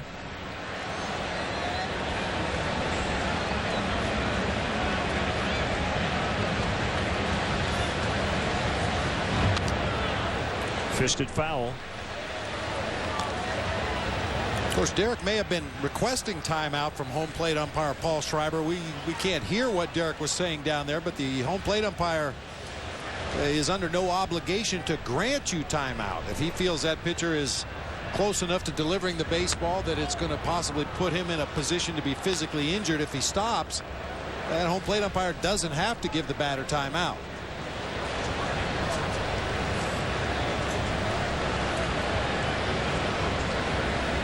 A 1-2 on the way. Nice pick by Jojima. Ended up in the Benito Santiago pose. Jojima looks like he would make a real good hockey goalie. He is extremely quick. Base hit into right. Derek Lee's been on all 3 times.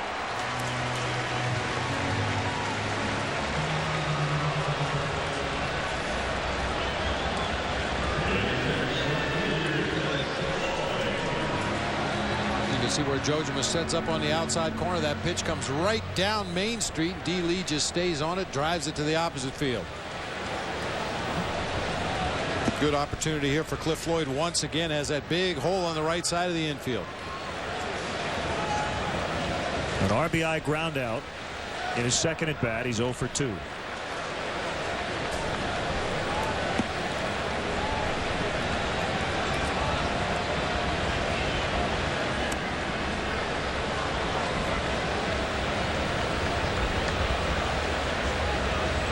Cubs with 6 hits. They are all singles.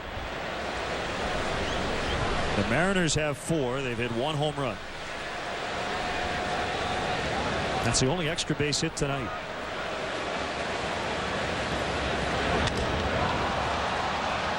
This will be no problem for Ichiro.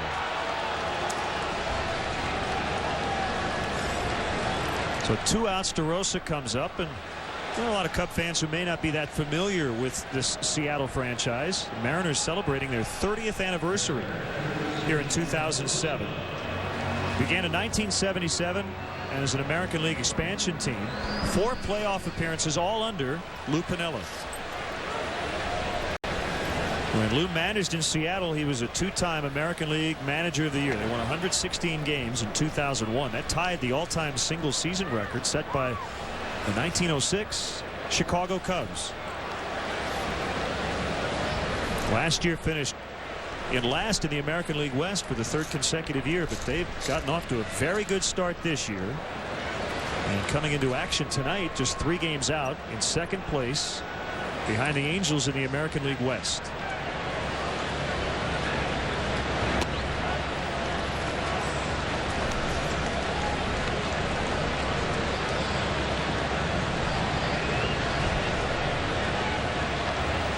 They had a name the team contest.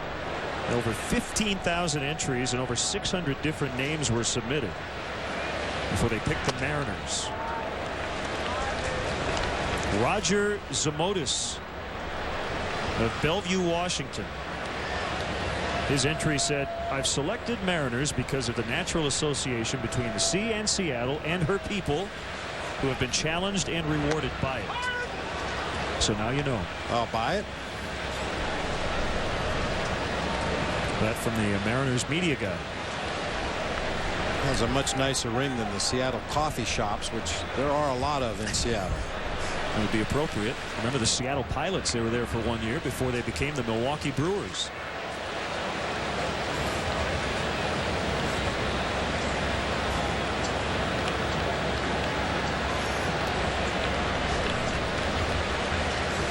Three and 1 the count.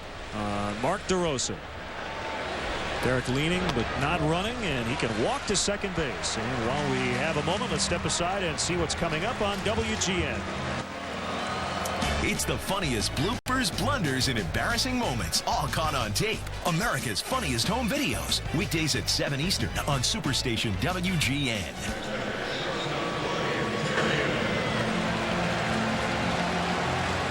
Two on for Ryan Theriot. The Cubs have left at least 1 on base in every inning. 6 on the night.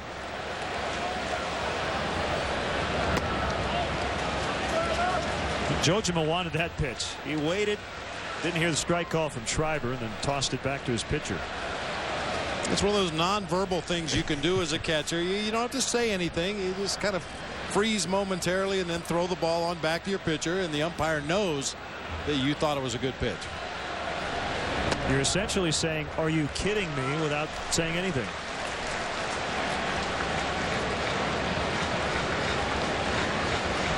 And you can ask the umpire, where'd you have that one? Do you think that's down? Yeah, that was down a little bit. Well, you're just trying to establish the parameters of that strike zone, but Just by the mere fact that you request where was it indicates that you don't agree. Kick and a 2-0. Another check swing by Terrio. He's hustling, and he's safe. Sexton could not handle the bounce throw by Betancourt. Boy, the last 2 times up, Ryan Terrio has not tried to make contact, but has.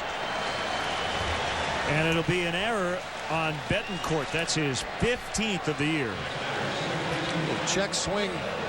Tapper to the left side. Betancourt got a nice high hop right there, waist high. Just spiked that ball in the dirt to his first baseman. Sexton couldn't pick it out of the dirt. I mean, as a hitter, you're hoping that ball bounces one more time. Stay down, one more bounce, force that shortstop to reach all the way down to grass level to make the play. As a hitter, you figure that's your only chance to reach on that ball. That was a nice Sunday hop, waist high to Betancourt. He just threw it away. He has committed a major league high 15 errors. Sets it up for Fontenot, who's 1 for 2.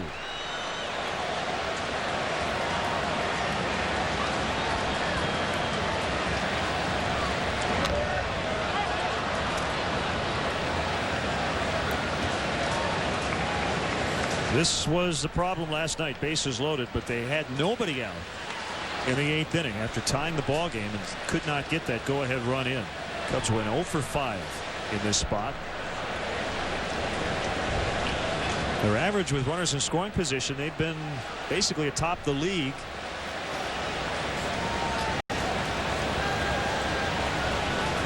It's been a struggle in this situation here lately. Swing and a miss, 2 strikes.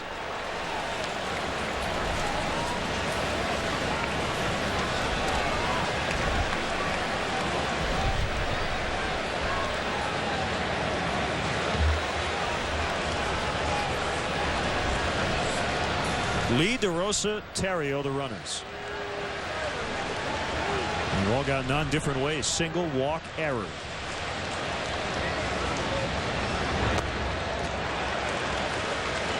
All part of the continuing education of a young ball player for Mike Fontenot. I would venture to guess that he didn't see anybody in the minor leagues that threw a 95-mile-an-hour sinker and an 89-mile-an-hour cut fastball.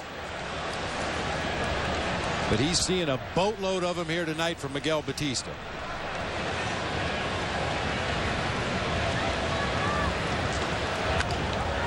Chopped through, base hit. Lee is in.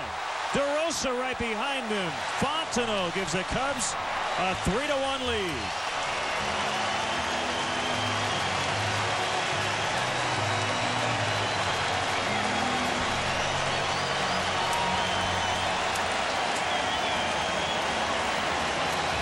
So they take advantage of that error, which continued the inning. Boy, and a nice at bat by Fontenot. Batista had gotten in on his fists earlier in the sequence. He fouled the ball off his own leg on a cutter inside. This time just puts a good quick swing on it. A hard ground ball through that right side, driving home a couple of teammates.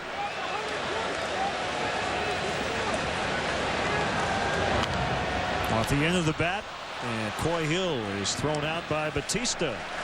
But Mike Fontenot comes up with another big hit. He's been really good at the plate since the call up. It's now 3-1 Cubs. On the next Scrubs. When the new med students arrive, it's time for JD, Turk, and Elliot to call the shots. And if I ask you to shave a patient, thank your lucky stars, I said shave. Okay, time's up. Oh, thank goodness it's the Mod Squad. Next Scrubs. Tonight at 11:30 Eastern. Welcome to California. We cruise. We fly. We run. We go with the flow. We let go. And we believe one simple thing. That every day in California is your lucky day. Is your lucky day. So there's just one thing you have to ask yourself. How fast can you get here? Find yourself in California. Southwest Airlines is taking low fares farther with more than 90 daily flights from Chicago Midway to these cities. You are now free to move about the country. Another good thing about Geico is they've got, like, real live people working there 24/7. So, like, say you need to report a claim, right? A real person will be there to help you. Then you can use Geico.com to view photos of the damage, track your claim, print an estimate. You want an English muffin? They literally hand you a toasted muffin with butter and jam. Oh, it's tasty. That's a complete dramatisation, of course, but you get my point. Geico. 15 minutes could save you 15% or more on car insurance.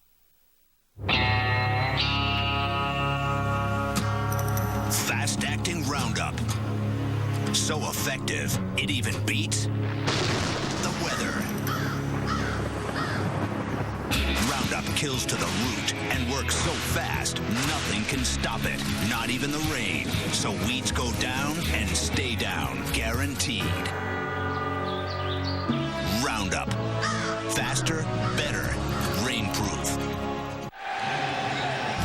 Hey, music fans, John Mayer will be at the Charter One Pavilion on Northerly Island for 2 shows later this month on June 28th and 29th, part of the Bud Light concert series.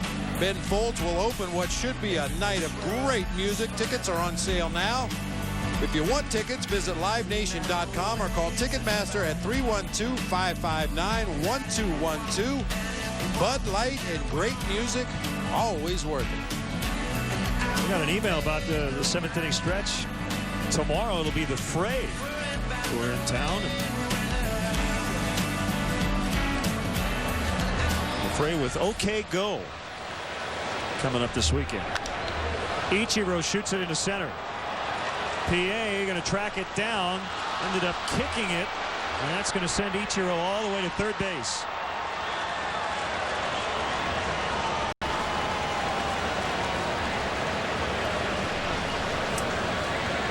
It's a triple for Ichiro, his 3rd of the year. It's kind of a do-or-die play for Felix as he went over to cut it off and just couldn't handle it. Yeah, he just got a little too extended there trying to run that ball down and cut it off before it reached the gap, at which point you know it's a sure triple for Ichiro. Gets to it, gets a glove on it, and then unfortunately it kicks off his heel. Ichiro motoring on those bases. This guy is something special. This is why I like interleague play, an opportunity to see a guy like Ichiro. Totally agree.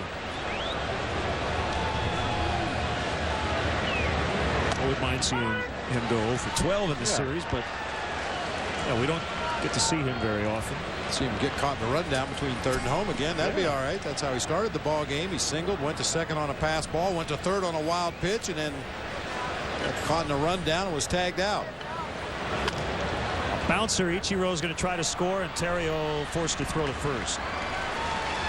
Second RBI ground out of the night. The other one belonging to Cliff Floyd. Jose Lopez making it a 3-2 ball game. The runs the Cubs got in the 5th were unearned because of the Betancourt error. So now with the Mariners having been to Wrigley Field, the only 2 American League clubs that have not played here, the Baltimore Orioles and the Los Angeles Angels of Anaheim. One of Jose Guillen's former teams. You say that about a lot of ball clubs. Yeah, he's bounced around. Big swing and a miss. You know, Bob, I was just thinking about, it's kind of appropriate tonight that all of the Cubs' 7 hits have been singles against Seattle. That's one of my favorite movies, Singles, from the early 1990s, and it was set in Seattle. Cameron Crowe wrote it and directed. Eddie Vedder and Pearl Jam, they had a small part in that movie.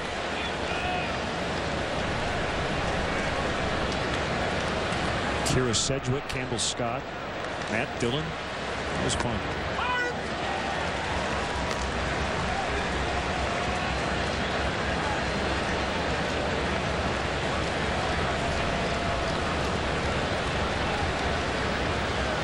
We will honor the Seattle grunge scene a little later with fan cam tonight.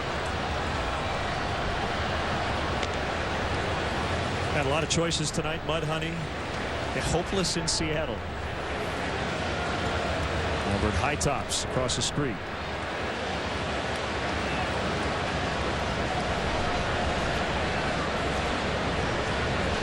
They have a big floodlight of the sun just on that one spot. Knocked down by Terrio, but it'll be a hit for Jose Guillen. It's a natural phenomenon. Yeah. Like a natural mineral hot springs. That's the one place in Chicago where the sun is still shining. From our Southwest RoboCam, you see Guillen making a bid for an infield hit here. Terrio probably is not going to get Guillen at first base after leaving his feet, but scrambles to try to get to the ball. Guillen on with an infield single.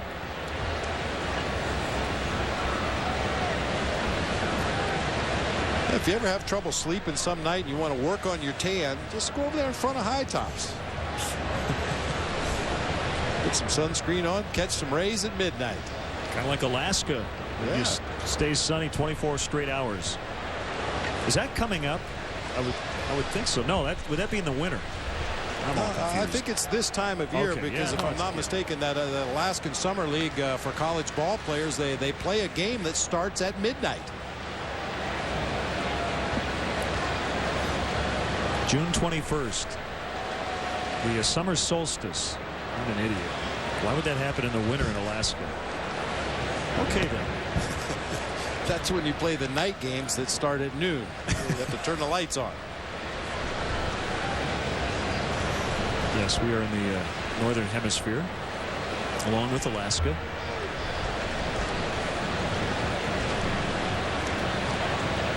(3-2) Cubs. The Mariners getting a run in this inning. Triple and then a ground out RBI.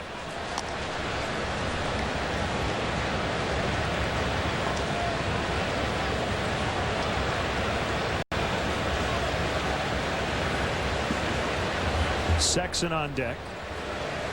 And he's had a good night already. A home run and a single. Marshall over to first. Talked with Rich Hill.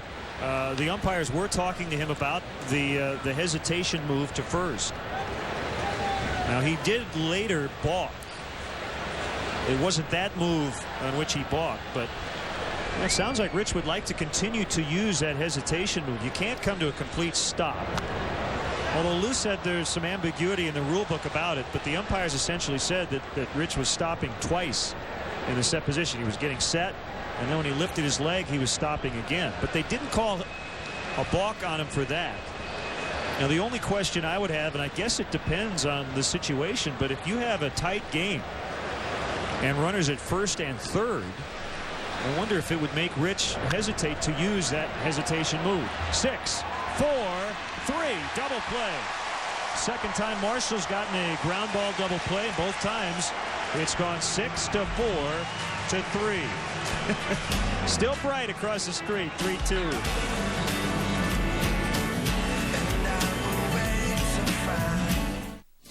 Chicago Cubs baseball is brought to you by Pepsi. Your world, your Pepsi.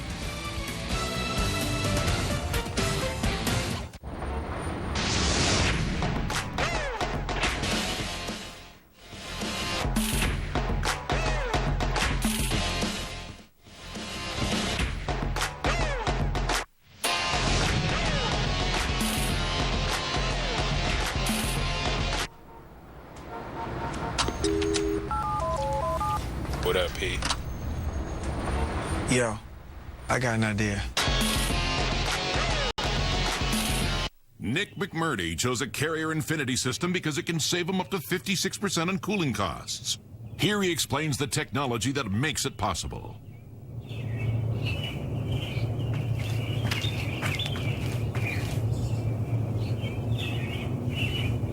So maybe Nick can't explain what makes his Carrier system the most energy-efficient heating and cooling system you can buy. Frankly, why should he? That's our job. Carrier, turn to the experts. Well, people call me father. I mean, I'm not a biological father, but it's just called Father's Day. It's his day. Celebrate it with a Dairy Queen cake. Do one this Father's Day. Who's counting on your brakes today? At Midas, lifetime guaranteed brake pads or shoes are just $89.95 per axle installed. Be safe. Something evil has come to this small town. Phantoms. Thursday at 8 on Superstation WGN. A first pitch strike on Sean Marshall. He and the Cubs lead Miguel Batista and the Mariners 3-2. Trying to set up a rubber game tomorrow. 1 o'clock for the airtime. The leadoff man gets underway.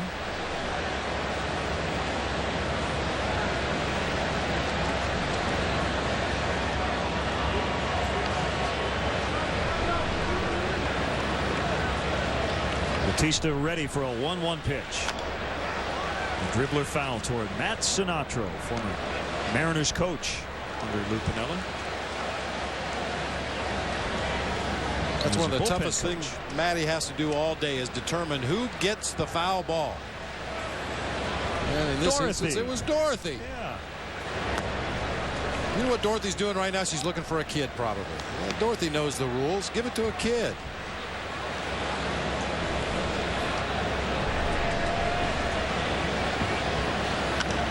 Hit foul the other way. I'd like to send out best wishes to a lifelong diehard Cubs fan, Marty Howard, recovering from kidney surgery at Lutheran General Hospital. Get well soon, Marty.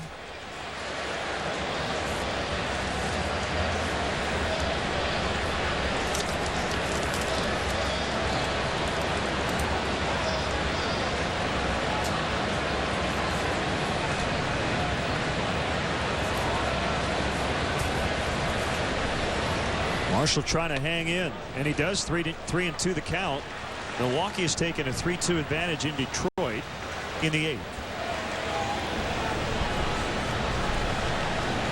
Back to the top of the lineup. St. Louis getting blown out last night at Kansas City, shutting out the Royals 7-0 tonight in the 5th. A good at bat here by Sean Marshall. Obviously, Lou's hoping he reaches base here, gets something going offensively, but at worst you want to force that opposing pitcher to throw as many pitches as possible to get you out, creating the opportunity that Batista may make a mistake to one of the hitters following Sean Marshall in this inning.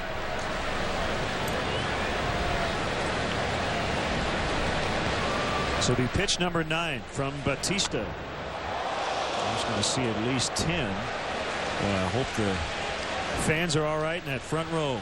We've seen some screamers already on this homestand. Not fans, but foul balls.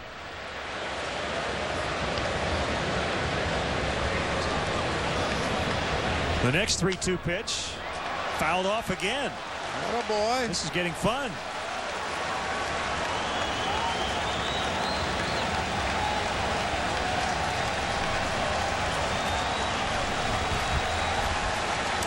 Fans are into it now. He walked him. An 11-pitch walk.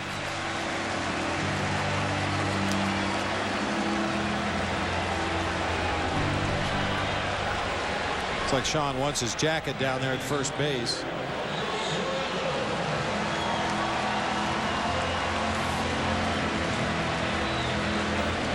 Well, that guy had a lot of at-bats just like that, but instead they were 4 pitches instead of 11. The human rain delay.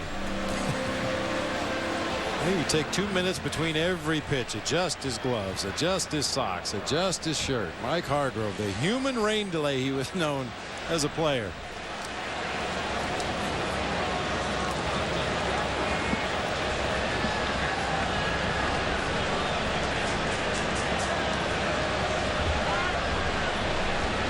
Sexton playing behind Marshall, and he's probably the one first baseman who can actually see over Marshall, who's 6'7". Sexton's 6'8". Rolled to Betancourt. Lopez will turn it. Double play.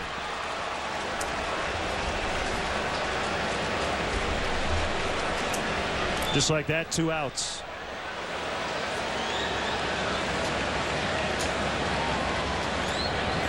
After a lengthy at bat by Sean Marshall, Alfonso Soriano swings at that cutter down below the knees.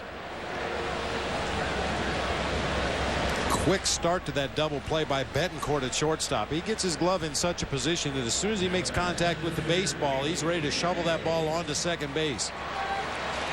All one movement.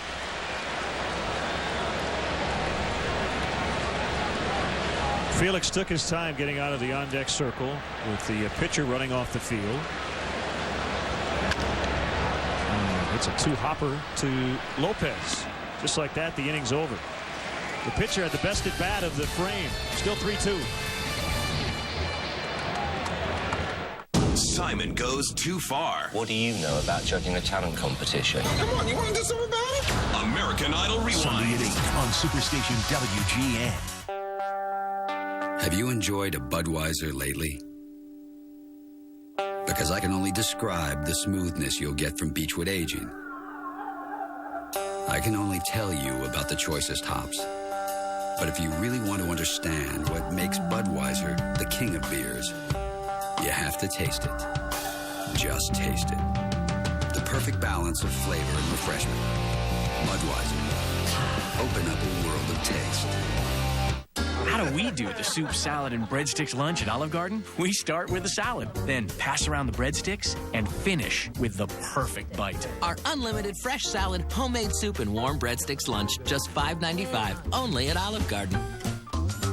They've always brought you great rooms at great rates. And now, the experts at Hotels.com are the first to bring you flexible booking, which lets you change or even cancel your reservation without any fees from us. So you don't have to worry if your plans change. And with the lowest price guaranteed, you never have to worry about paying too much. That's what flexible booking is all about. Just log on or call our certified experts now to find out more. Hotels.com. We know hotels inside and out. Who's counting on your brakes today? At Midas, lifetime guaranteed brake pads or shoes are just $89.95 per axle installed. Be safe. Time now for our Bud Light fan cam as we host the boys from Seattle. Little Seattle sound. The great Nirvana. The day's done, and I'm having fun. I think I'm done. Maybe just happy. Think I'm just happy. Think I'm just happy. Think I'm just happy. My heart's broke. The late Kurt Cobain and his band Nirvana from their 1993 In Utero release, and I'm told that song was for us. It's called Dumb. Our new theme Thanks, song. I guess. Yeah. Big part of the grunge rock era.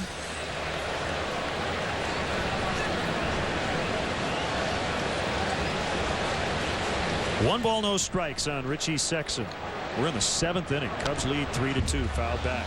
Did you get into to grunge in the early 90s? Well, I tell you, the original godfather of grunge in my eyes was Neil Young to begin with. Yeah. He was wearing flannel before flannel was cool, and his music sounded a lot like the sound coming out of Seattle during the grunge period. But yeah, I like some of that stuff. Sexson in the air to right. And it's Cliff Floyd on the warning track. And as I look here, yeah, that's the first chance for Cliff tonight. And a fly ball out. Well, you just never know. I mean, you can play right field and have 8 balls hit your way. You can go 8 innings and not have 1. Yeah, sometimes it's dependent on your starting pitcher that night. What style of pitcher is he? What kind of outs does he normally get? And a lot of times it depends on the approach of the other team's offense. Are they willing to go to the opposite field on balls away, or are they trying to pull the ball, hitting ground balls to the left side? Tell you one thing, though, you better be ready for every pitch to be hit your way. Even if you haven't had one for the first 6 innings of the ball game, you better be ready on every pitch, because the first time you relax out there, that's when the ball's going to come your direction. I don't know how guys played outfield. I really don't. I lost my mind the few times I played out in the outfield. Oh, yeah, when you're a catcher, it's a huge adjustment. Jojima, foul. Yeah, when you're used to handling every pitch of the game while your team's on defense, or at least calling for the pitch and anticipating you're going to handle it. Sometimes the other hitters wouldn't let you touch the ball very often, but you're involved in every pitch of the ball game. Sometimes in the outfield, as you said, you get 0 action for 9 innings. You don't get a ball hit your direction.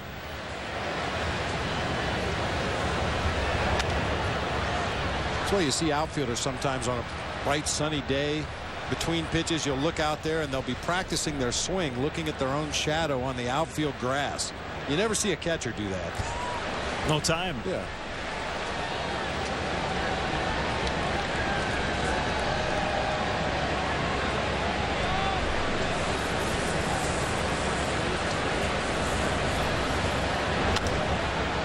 Lifted to shallow left field. Gliding in is Soriano. A little hop at the end. That's his trademark. 2 down. Ernie Banks coming up with our stretch after the 3rd out.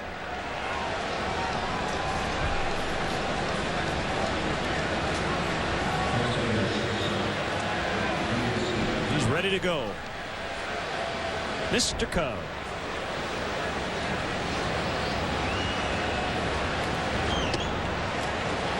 Flail and a miss by Betancourt.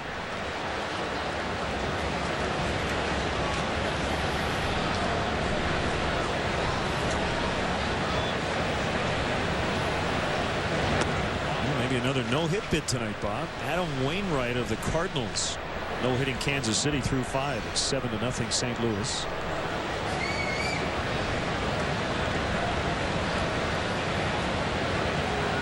Sean coming back on a 1-1. Did you see any of the highlights of Verlander last night? I mean,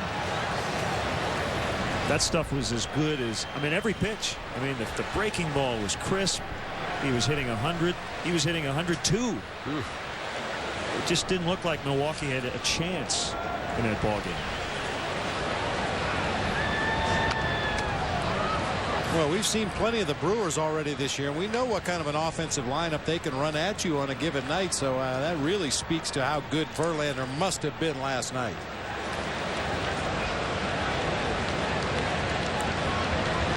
She's a little happy that she got that foul ball.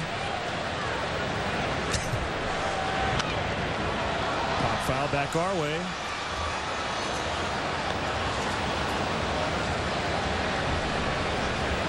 Can you believe it? I can't believe it. Take a picture. Instant celebrity.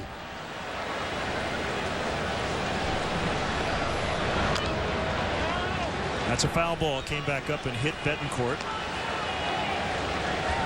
So you have St. Louis, Kansas City, rematch of the '85 World Series. Atlanta in Minnesota. Twins lead 6-0 after 7. Rematch of the '91 series. We're talking with Randy Bush, assistant general manager for the Cubs. He remembers that World Series very well. Jack Morris was not going to come out of that Game 7.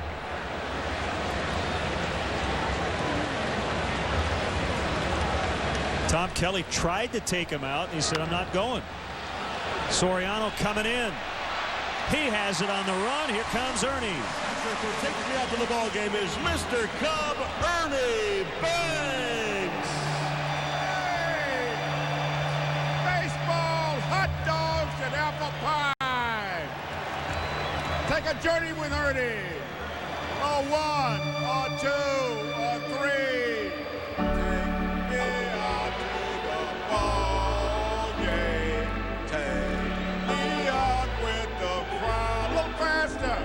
Buy me some peanuts and cracker jacks. I don't care if I ever get back, so we're root for the Cubbies. If they don't win, it's a shame.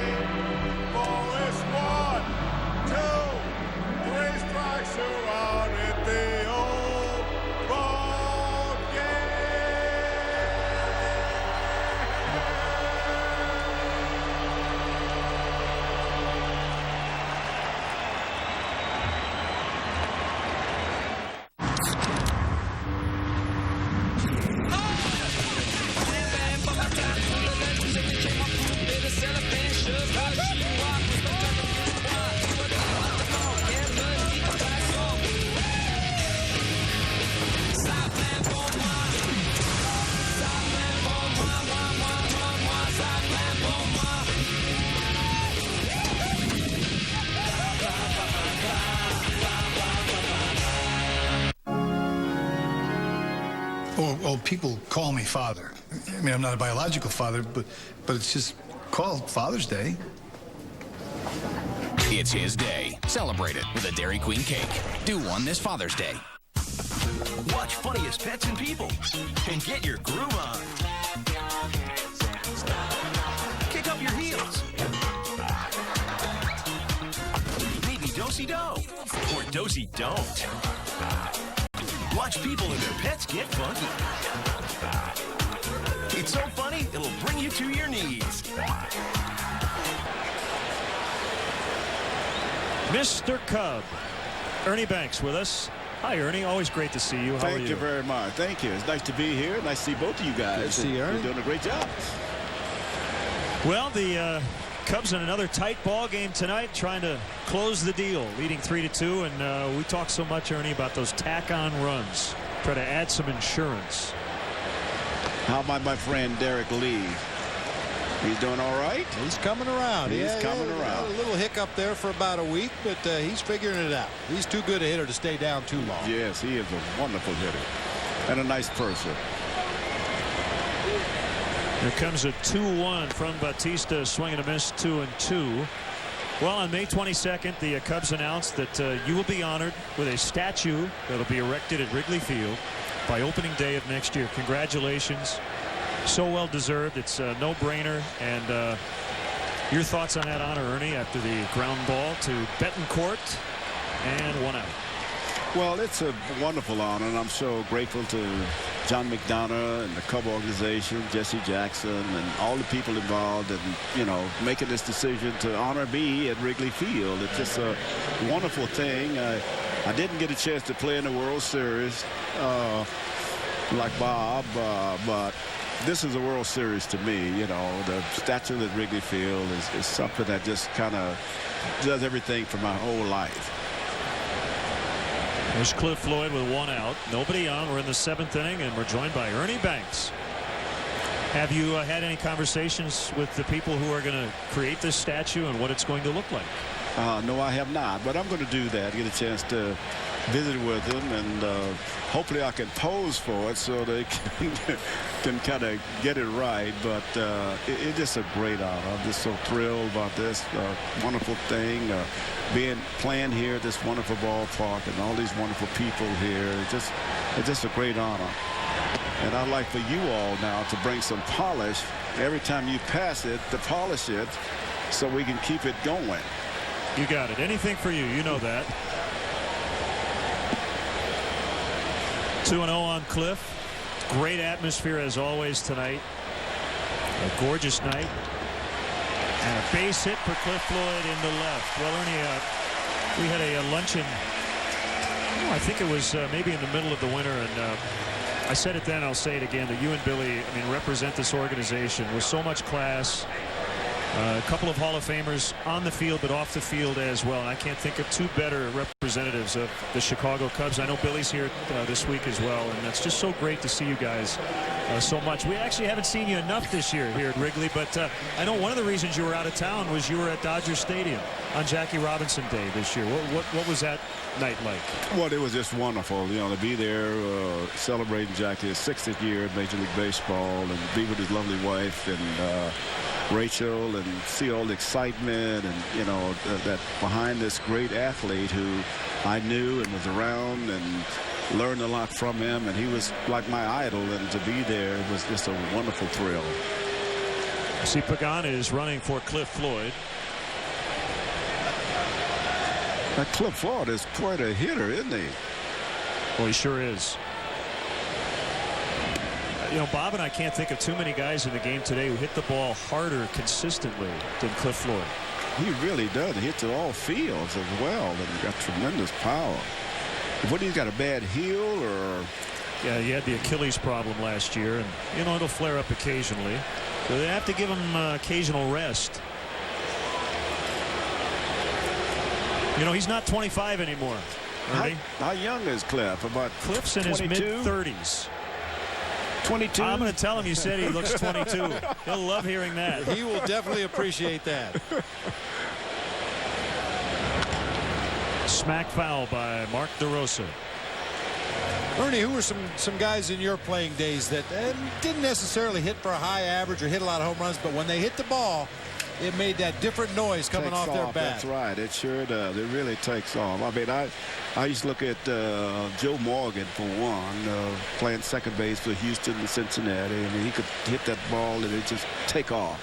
But most of all is Billy Williams. And watching Billy play here for so many years, I mean, the way he hit the ball, it just had so much speed on it when it went to the outfield. And you hit him that way as well. Once. Twice. But now with the bats today, you all help me with this. The bats today is an ash bat and a maple bat. What's in style? The maple bat? A lot of players using the maple bats. I think the wood's a little bit harder. Unfortunately, they break a lot easier. We've seen it a lot. Almost every ball game, you see the barrel of the bat go spinning out into the infield when the bat gets broken. But players insist that the wood is much harder. And Barry Bonds used a maple bat? I think he used a plutonium bat. Ichiro's going to come over and field it on the bouncer. And he's going to gun toward third and keep Pagan at second base. Back-to-back singles for the Cubs. Have you seen Ichiro play much? I saw when he first came over in Anaheim, and he speaks English well. I went up to say hello to him. He said, "Let's play too." Did he really? That's great. Yeah, he's quite a player. He's a great athlete, good person, and plays hard. He was playing the Angels that day. He got 3 or 4 hits, hit a home run. He's got a very balanced swing. Good chance for the Cubs here with Ryan Theriot coming up. First and second, 1 out. How's he been doing? Well, Ryan Theriot got off to a really good start. See the on-base percentage, probably not where he wants it. But he's teaming up with Mike Fontenot, a couple of guys who have played together and against each other since their childhood days back in Louisiana. The pitch from Batista. Bouncer to second base. They will get one. The jump throw. Safe. Theriot just able to get to first base. That keeps the inning alive. First and third, 2 outs.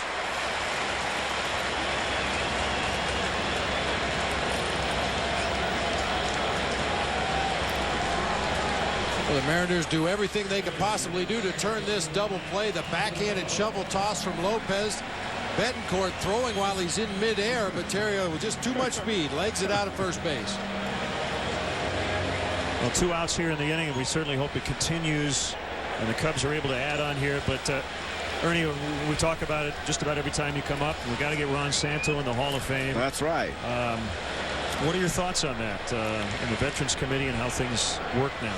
Well, it's just strange to me that he's not in the Hall of Fame. He's a great player, and I've seen him, and he's a clutch player. He did everything there was to be in the Hall. I don't understand that at all, and he really should be in the Hall of Fame. And I'm going to do everything I can to encourage other players to vote for him so that he can get into the Hall of Fame. He should be there. There's the flag. Yep, Banks and Santo, and then Sandberg and Williams in right field. And again, you talk about the great representatives of a franchise. Santo, Banks, Williams, Sandberg. Have you talked to Rhino at all during this season now that he's taken over as a manager at Peoria? No, I have not. He's been ejected 3 times and suspended once already. Can you believe that? Yeah, he's fiery. I mean, I just saw him a little bit toward the end of his playing days, but he's really fiery, and he wants to win. He knows how to win, and I think 3 of his starting pitchers got hurt and out for a while, so he's staying in there. But I will see him. I'll be down to Peoria to get a chance to visit with it. See, Rhino's got a lot built up, though. He was so quiet as a player. That's right. He rarely argued with umpires. He rarely argued with the opposition. He's had all that saved up. Now that he's a manager, he's letting it out. Theriot runs. No throw by Jojima. It'll be a stolen base for Ryan. That's his 11th. Is that a normal thing with managers? I heard Dusty mention that when managers get upset and all that, it develops stress and all of that kind of stuff. How did you handle it? Pretty much like Rhino does. I got ejected a few times, and occasionally went out and blew off a little steam with my coaching staff, but the stress will build up. There's no doubt about it. Terrio hits a ground ball to second. Glove to glove as Lopez gets it to second. So Fontenot is thrown out, and the Cubs leave a couple. Ernie Banks, always a pleasure. Great to see you. Thank you very much. Nice to see you guys. You're doing a great job. Thank you. Take care. Simon's got his good days. I think you are a star. This isn't one of them. I'm fed up with it. It wasn't good enough. They are losers and they do not deserve to be in this competition. You keep insulting these people. You can't call people losers. I can call them whatever I like. Come on, you want to do something about it? American Idol Rewind. Sunday at 8 on Superstation WGN. No matter what the label looks like, no matter how you say it, one beer is the perfect choice at any corner bar in any corner of the world. Reach for the perfect balance of flavor and refreshment. Budweiser. Open up a world of taste. So you'll let me test drive your network, and if you're not the best... We'll pay for your calls. Really?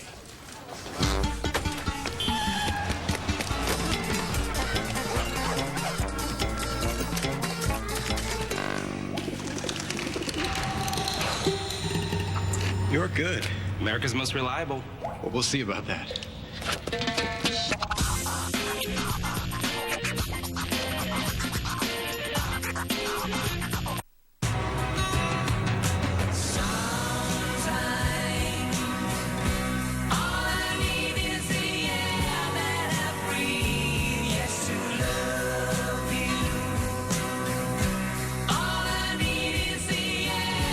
Sometimes all you need is Advance Auto Parts.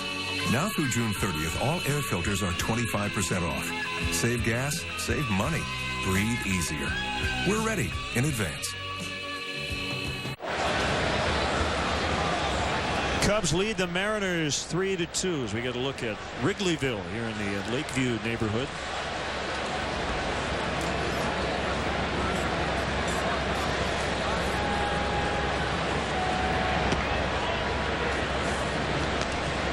Willie Bloomquist here in the 8th inning. Sean Marshall, a very strong performance.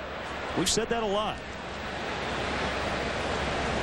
His longest outing to date, 7 innings. That was his first start at San Diego. So he's into the 8th inning. And now officially his longest outing. Getting that first out, 7 1/3 now.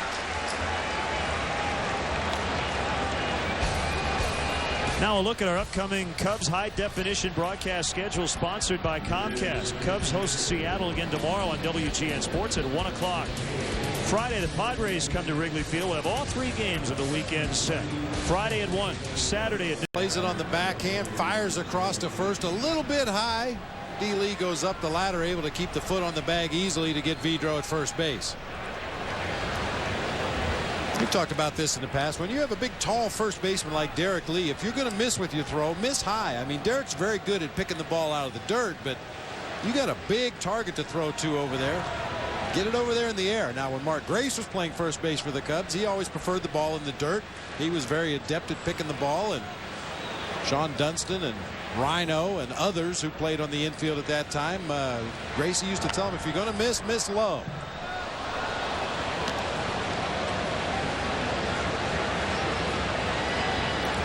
It really does help to have that wingspan over there. And yeah, Derek can go low or high.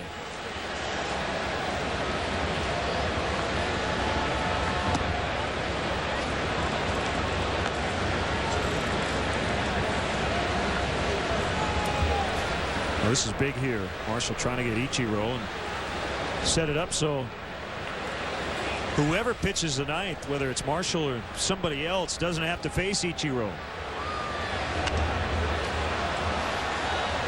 Or, for instance, a reliever in this inning with Ichiro on base, like Michael Wirtz.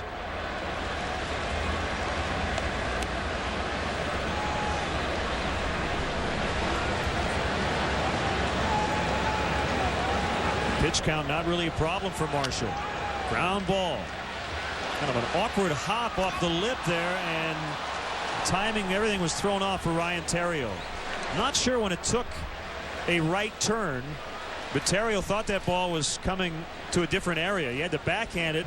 It'll be a hit for Ichiro. That's his third. Either that ball took a really unusual hop or it was because of the swing of Ichiro. He kind of slashes that ball with some side spin.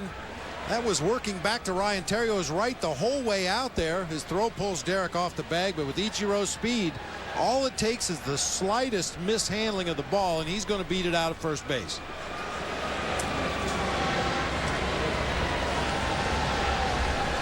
So the inning is still alive.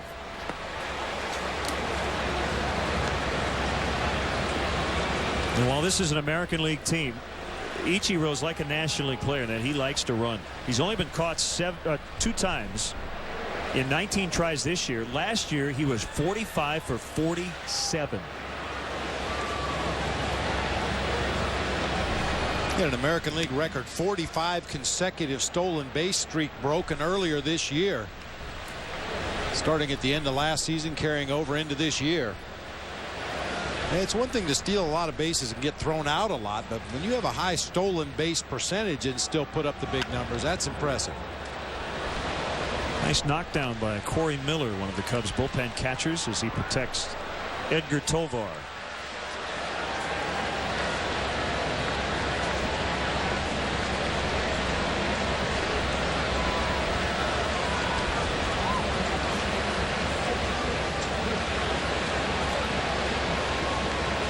Adam Wainwright's no-hitter over in the 6th in Kansas City. You know, Len, this may be one of the fastest defensive outfield the Cubs have ever had together with Soriano, PA, and Pagan out there. But that being said, I think PA and Pagan should be a little bit deeper in this particular situation.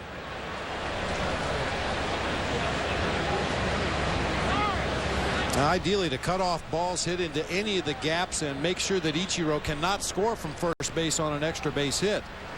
The way they're positioned right now, a ball could conceivably get down the right field line, get into the gap in right center, and with Ichiro Suzuki's speed, he could possibly score. Not a factor.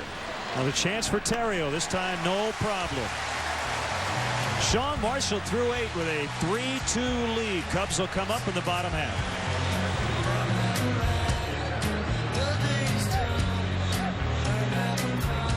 Chicago Cubs baseball is brought to you by Southwest Airlines. With more flights to more places than ever before, Southwest is taking low fares even farther. Visit southwest.com.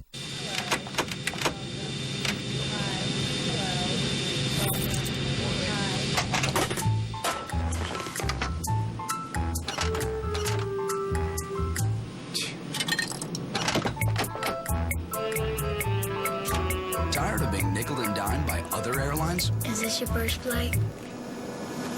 On Southwest Airlines, our leather seats, blankets, pillows, snacks, and smiles are always free. You are now free to move about the country. I work for the challenge, and Monster works for me. Monster has the most IT jobs on the web. Go to Monster today and find the job that works for you.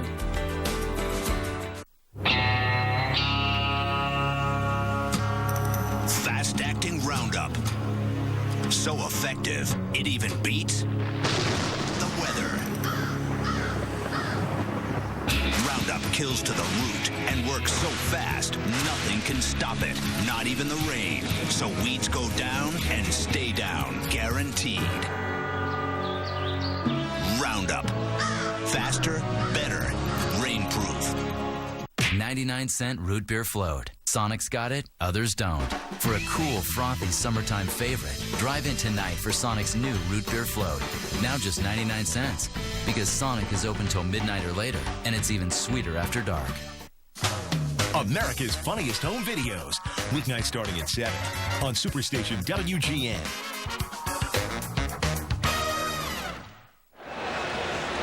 Let's meet tonight's Celebrity Bat Kids, brought to you by Walgreens, the pharmacy of the Chicago Cubs. 13-year-old Lizzie DeRay from Orland Park, Danny Wente, 14, from Chicago. Having memorable experience here at Wrigley Field, thanks to our friends at Walgreens. For information and official rules of the Walgreens Celebrity Bat Kids sweepstakes, go to WGNradio.com.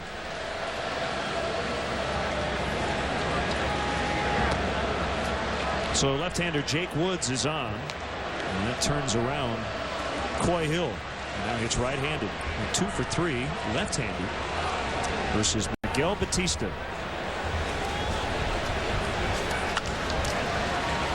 Betancourt spins around and throws out Hill. Michael Barrett announced he'll bat for Sean Marshall, who went 8 innings.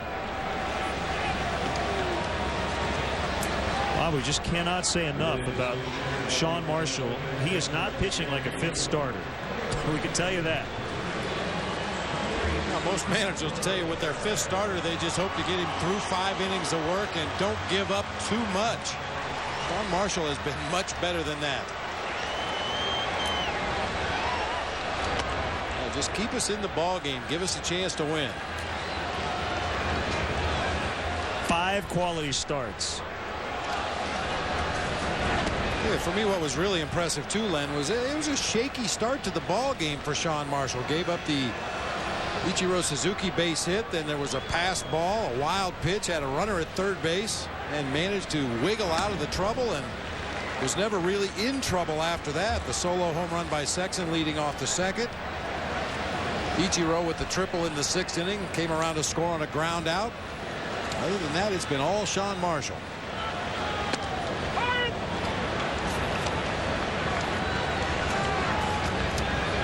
There's the closer, Ryan Dempster.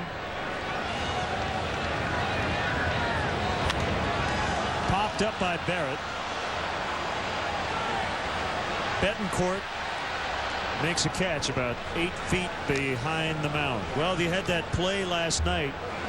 Jock Jones' throw not handled cleanly by Michael Barrett, and the winning run scoring, and Luke Piniella defending his starting catcher. Let's not put this whole thing on the catcher. Please. I mean, that's not unfair. That's very unfair. I mean, this is a game. It's a team game. And, you know, there's 25 of us, including a manager, that got to get the job done. So I wouldn't go overboard and putting this load on him. Soriano is gunned down by Bloomquist. Well, we'll get into the 9th inning as Ryan Dempster will come on and try to save it for Sean Marshall.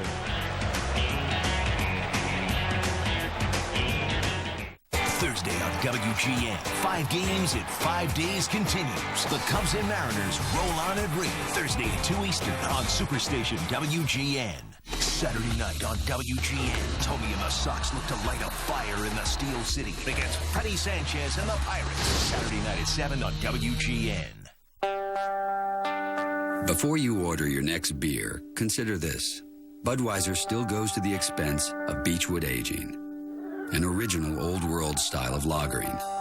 And Budweiser cares enough to own and maintain world-renowned hop farms. A perfect choice in every corner bar, in every corner of the world. Reach for the perfect balance of flavor and refreshment. Budweiser. Open up a world of taste. How do we do the soup, salad, and breadsticks lunch at Olive Garden? Carol serves the salad, the breadsticks in the middle, and the soups as different as we are. Our unlimited fresh salad, homemade soup, and warm breadsticks lunch, just $5.95, only at Olive Garden. Halt! Whoa, whoa, whoa. Answer my 3 questions and I'll let you pass. Are you kidding? What's large as a mountain but as small as a... Hey, how many people you got in there? 8. Whoa, is that a DVD player? Maybe. Do I smell cookies? Hit the gas. That's 3. Beloved by humans, envied by trolls. The Pilot from Honda. Wait, DQ put the cone in the soft serve? Yet they can't give me a face. Oh, the irony. The new Caramel Waffle Crisp Blizzard Treat at Dairy Queen with crunchy waffle cone pieces, caramel, and chocolate chunks. Do one. Want to see a Cubs game from the front row at Wrigley Field? Now you can. Visit Cubs.com and click on the front row auction to bid on tickets for the hottest games this summer. Cubs.com, where baseball is always on. Well, we set it up in our open. talking about one-run decisions, extra innings, and the Cubs don't want to get to extras tonight. They lead by a run against a team, the Seattle Mariners. There's not only won 5 in a row, but the Mariners winning in their final at bat their last 5 games.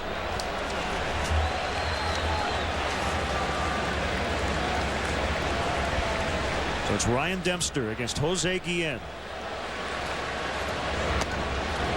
Big swing and a miss.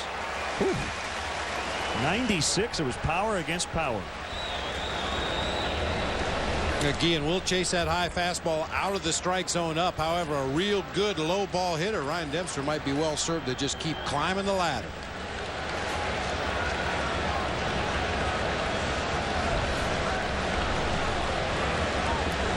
Cubs 4-13 in 1-run decisions. A little swing and a miss. Taking it out a little further in 1- and 2-run decisions. The Cubs are 10-21. Ibanez on deck. Well, the wind helping Dempster, but you have guys who can't hit the ball out of the park in this inning.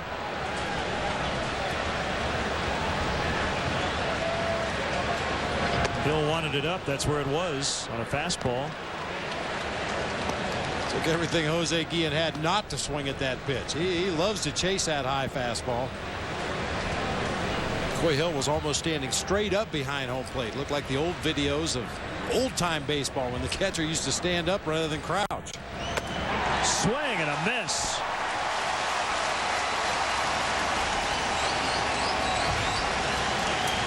Well, just a textbook attack right there by Ryan Dempster. Threw one slider off the plate low and away to get a swinging strike, and then just continued to climb that ladder. Shoulder high fastball for strike 3. When you talk about a pitcher executing his pitches, that doesn't always mean he's throwing strikes right down the middle of the plate. It means he's throwing the ball where he wants to. That time Dempster wanted to go up high with the fastball, was able to put it right where Coy Hill was giving him the target, and got the strikeout.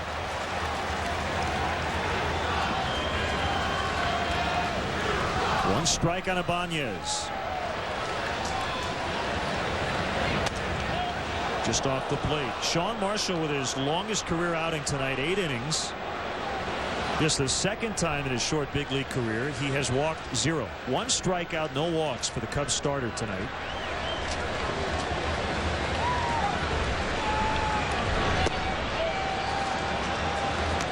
Two and 1.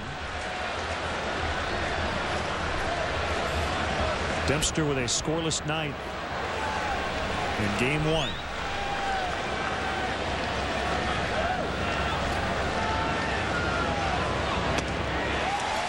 Got to save Monday night. The makeup game is 13th as he pitched the 9th against the Astros.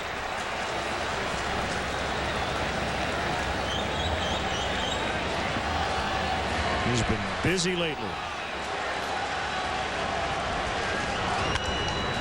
Sharply hit. Terrio backed up. The throw is in time. It beat Ibanez by less than a step.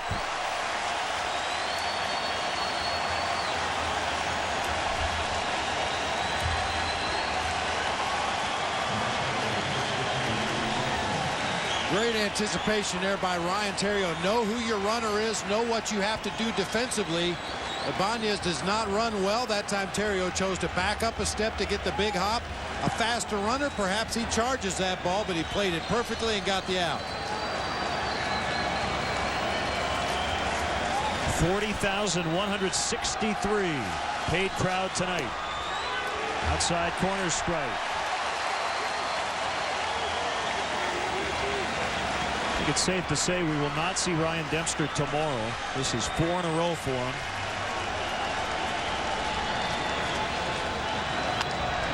There's a bouncer. DeRosa over to Lee, and the Cubs win.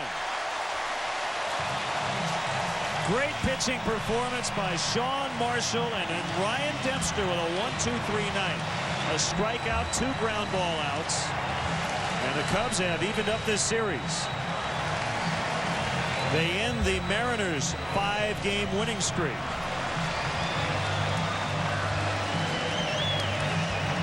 Boy, this is a scene we have seen all too infrequently here at Wrigley Field. The Cubs on the field high-fiving after a victory. Second one-run win the last 3 days for the Cubs. The final score from Wrigley Field: Cubs 3, Mariners 2, and we'll be back.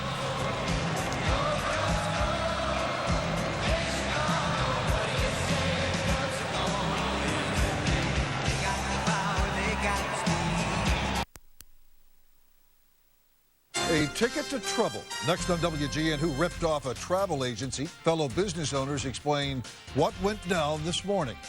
Wrongly accused of being a sex offender on flyers passed out to dozens of people he knows. Who's behind it?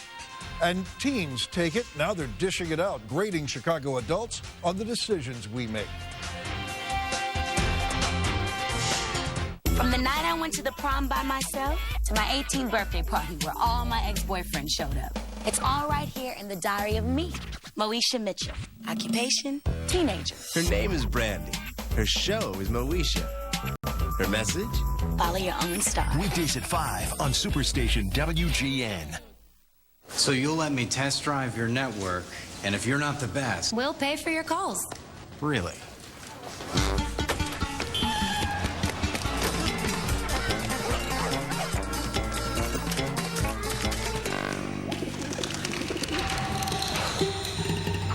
You're good. America's most reliable. Well, we'll see about that.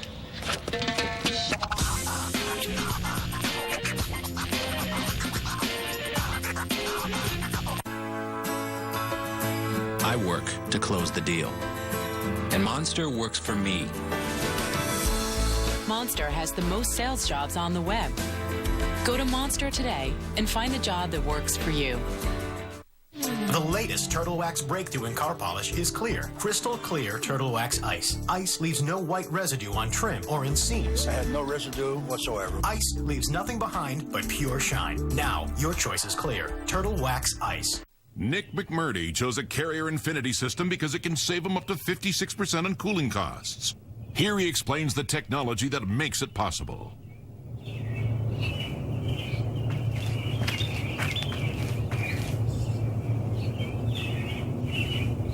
So maybe Nick can't explain what makes his Carrier system the most energy-efficient heating and cooling system you can buy. Frankly, why should he? That's our job. Carrier, turn to the experts.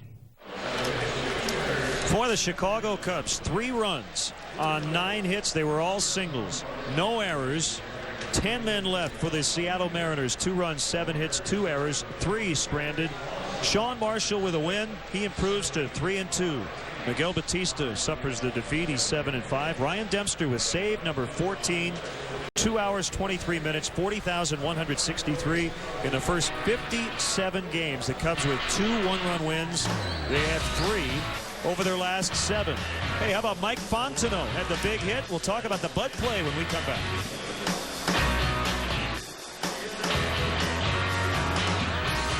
.99 root beer float. Sonic's got it, others don't. For a cool, frothy summertime favorite, drive in tonight for Sonic's new root beer float. Now just 99 cents. Because Sonic is open till midnight or later, and it's even sweeter after dark.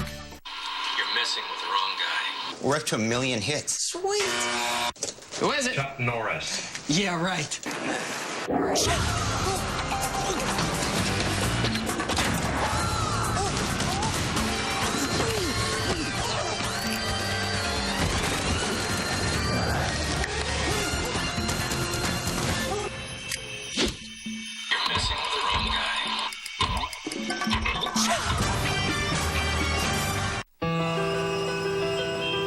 It's a big world, and it's my job to shrink it. I'm a model maker. We shrink buildings, we shrink landscapes. I make it really small. So when my doctor said that my going and going was because of an enlarging prostate, I said, how can we bring it down to size? He said, Avodart. He said, Avodart's different because over time, it actually shrinks the prostate and improves urinary symptoms over the long term. Other medicines don't treat the cause because they don't shrink the prostate. Avodart is for men only. Women should not take or handle Avodart due to risk of a specific birth defect. Tell your doctor if you have liver disease. Rarely sexual side effects, swelling, or tenderness of the breasts can occur.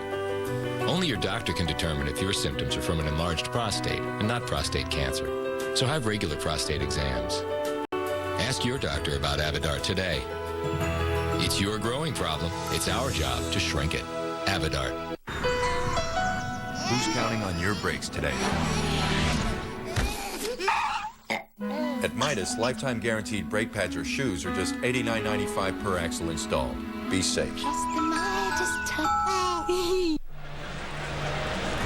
The Cubs with a 3-2 win. Milwaukee did beat Detroit 3-2, so the Cubs remain 5.5 back in the National League Central. Mike Fontenot coming up with a huge hit, and it's tonight's Budweiser play of the game winner, the 5th inning.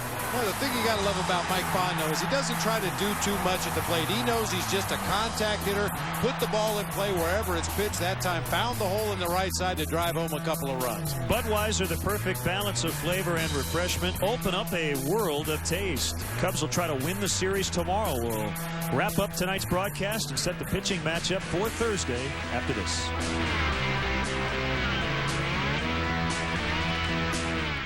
How do we do the soup, salad, and breadsticks lunch at Olive Garden? We start with the salad, then pass around the breadsticks, and finish with the perfect bite. Our unlimited fresh salad, homemade soup, and warm breadsticks lunch, just $5.95, only at Olive Garden. Wouldn't you know it? One moment we're on the road to romance, when suddenly it gets interrupted. That's why for guys like me with ED, there's Cialis. Cialis is the only erectile dysfunction tablet clinically proven to both go to work fast in as little as 30 minutes for some men and work up to 36 hours. The fact that Cialis can work fast is great, but having up to 36 hours gives me the option of being ready once the moment is finally right. Tell your doctor about your medical conditions and all medications and ask if you're healthy enough for sexual activity. Don't take Cialis if you take nitrates for chest pain, as this may cause an unsafe drop in blood pressure. Don't drink alcohol in excess with Cialis. Side effects may include headache, upset stomach, delayed backache, or muscle ache. To avoid long-term injury, seek immediate medical help if you experience priapism, an erection lasting more than 4 hours. If you have any sudden decrease in vision, stop taking Cialis and call your doctor right away. Why ask your doctor about Cialis? Because even after an interruption, you can still be ready. When the moment is right, you can be ready with Cialis. 99-cent root beer float. Sonic's got it, others don't. For a cool, frothy summertime favorite, drive in tonight for Sonic's new root beer float. Now just 99 cents. Because Sonic is open till midnight or later, and it's even sweeter after dark.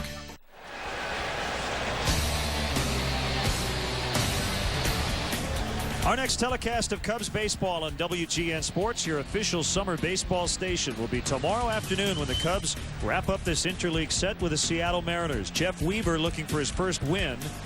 Jason Marquis looking for a better outing than his last one in Atlanta. 1 o'clock Central Time for the leadoff man. Our 60th year of bringing you Cubs baseball on WGN Sports. Baseball like it ought to be, and tonight was baseball like it ought to be. A phrase I use all the time, a clean ball game. Some good defense by the Cubs, some timely hitting, and great starting pitching by Sean Marshall tonight. 3-2 the final. So for Bob, Pete Thomas, Skip Ellison, Mark Brady, Bob Vorwald, and our entire crew, this is Len Casper saying good night from Wrigley Field and inviting you to stay tuned. The WGN News is coming at you next.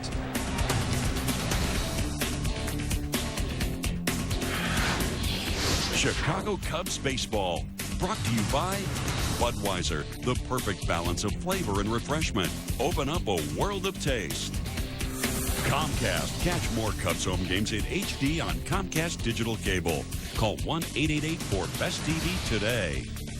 The Illinois Lottery. No matter how you play the Illinois Lottery. Have a ball. By Pepsi. Your world, your Pepsi. And by Southwest Airlines. Whether you're traveling for business or pleasure, Southwest can get you there with over 3,000 nonstop daily flights to over 60 destinations. Visit Southwest.com today.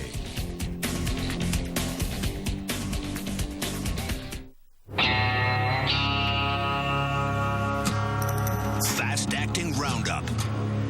So effective, it even beats the weather. Roundup kills to the root and works so fast, nothing can stop it, not even the rain. So weeds go down and stay down, guaranteed. Roundup. Faster, better, rainproof. When you find true love, you find so many other gifts that you never even expected. The way she laughs at my jokes. He just cracks me up. I love laughing with her. He brings the romantic side out of me, and I want to be romantic. She brings out the best in me because of who she is. At eHarmony, we match you on 29 dimensions of compatibility, and that can lead to a world of unexpected happiness. He just makes me happy. See for yourself.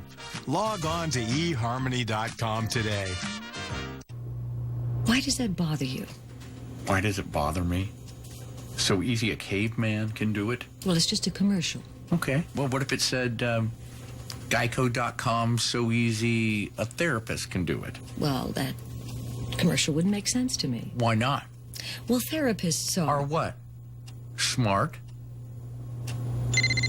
My mother's calling. I'll put it on speaker. Geico. 15 minutes could save you 15% or more on car insurance. Scrubs, late nights on Superstation WGN. This is Chicago's very own WGN News at 9. He couldn't see much, and he cried. He was shocked, and he couldn't breathe. Robbed and pepper sprayed. Travel agents get ripped off this morning, and the men who did it are on the loose. Good evening, I'm Allison Payne. And I'm Steve Sanders. WGN's Antoine Lewis is on the northwest side with our top story. Antoine? Steve, we're in the 5500 block of West Belmont, and most of the businesses here are mom and pop type operations, so they're small. And the reaction from those that we've talked with has pretty much been, why would someone want to pick on us? Sure, I'm very mad because never happened something like this in this neighborhood. But just after noon today, two men disguised as construction workers or possibly telephone repairmen robbed the Polymer Travel Agency, just 2 doors down from Marietta's restaurant.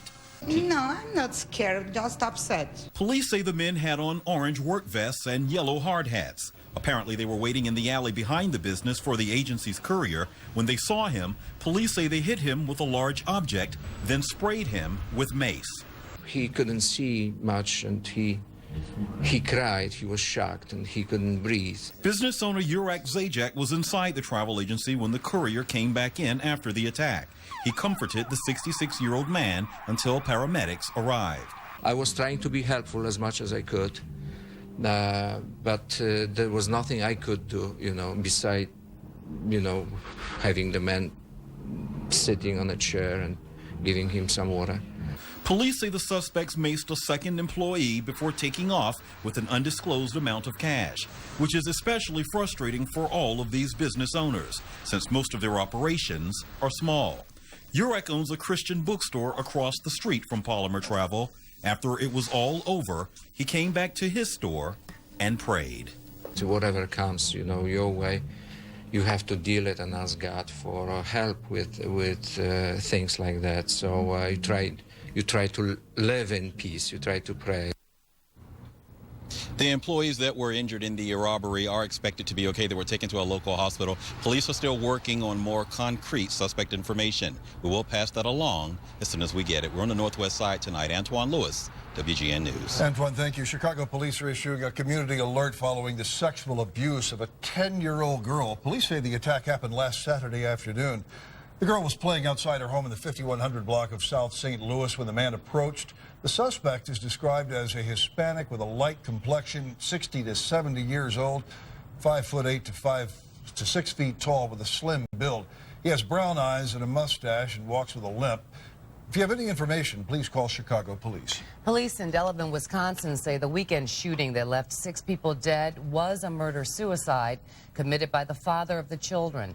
They say 23-year-old Ambrosio Analco killed his 2 infant children, his ex-girlfriend, and 2 young adults before shooting himself this past Saturday. Analco also wounded his 1-year-old daughter, found in a van outside the home. The brother of a man who escaped the shooting says Analco threatened to kill everyone in the apartment if he found his girlfriend cheating on him. 53-year-old Gail Bullock is now charged with murder and attempted murder after he allegedly shot and killed his estranged wife and wounded his stepson yesterday.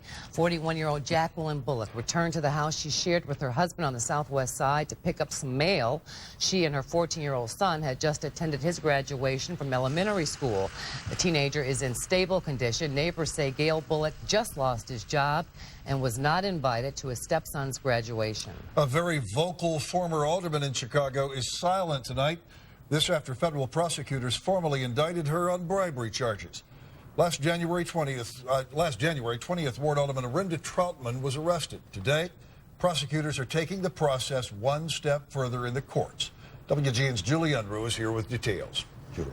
Steve, a woman rarely at a loss for words, had nothing to say tonight after U.S. prosecutors made their allegations against her official. Ernie Troutman has argued that the whole thing is nothing but a conspiracy to get her out of office. True or not, Troutman did lose her seat after the news of bribery charges first surfaced.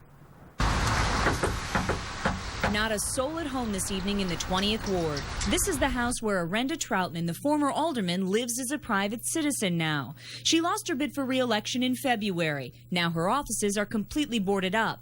The loss came just 1 month after she was arrested, and today an indictment was officially filed, 1 count of bribery. The sum total of the allegation, $10,000 in payoffs tied to a real estate deal at 57th and Halstead Streets. Records indicate the deal was made up by the FBI. The Southside developer she reportedly dealt with was a government mole. Her thoughts about the events back in January? It seems to be part of a bigger conspiracy. Troutman has put up a fight since news of the charges first surfaced. But when she lost her city council seat, the noise began to subside. She's been out on bond since her January arrest. Troutman now awaits a federal court appearance. A woman used to defending her record before her constituents will now be forced to defend her record before the court. I have fought on behalf of the people, not just of the 20th Ward, but on behalf of all the people in the city of Chicago. Now, if found guilty, Ernie Troutman could face as much as 10 years in prison and a $250,000 fine. Future court dates have yet to be set. Steve? Thank you, Julie. Mayor Daley's police department reform plan was pulled over by members of the city council today. The mayor wants the department's Office of Professional Standards to answer to him instead of the police department. 4 aldermen used a parliamentary procedure to delay a vote on the issue, hoping to widen the reform. Either way, aldermen say changes need to be made in the way police are held accountable for unprofessional behavior. I think that there are some issues where some of our citizens don't believe that it will be independent. I think this gives us independence. But if not, nothing is etched in stone. We can always come back and amend it. The proposed changes follow a pair of incidents where off-duty Chicago police officers have been accused of beating citizens. Trying to make money in Chicago. Coming up, the presidential candidate steps on his opponent's home turf. A report card for Chicago's adults graded by Chicago's teenagers. It is heating up in the Weather Center. Tom Skilling's charting a steamy week of warmth. Hey, Tom. Everyone has their routine. It's the same old stuff. Nothing new. It's time to shake things up. Put some bada bing into your day. Even pick up your heels. The cure for working day is lefty, so wrap it up with America's Funniest Home Videos. Weekdays at 3, then get hit again. Weeknights at 7. America's Funniest Home Videos on Superstation WGN. If we all lived here, we wouldn't have to worry about what's in our water. But most of us live here. So we need the Brita Pitcher.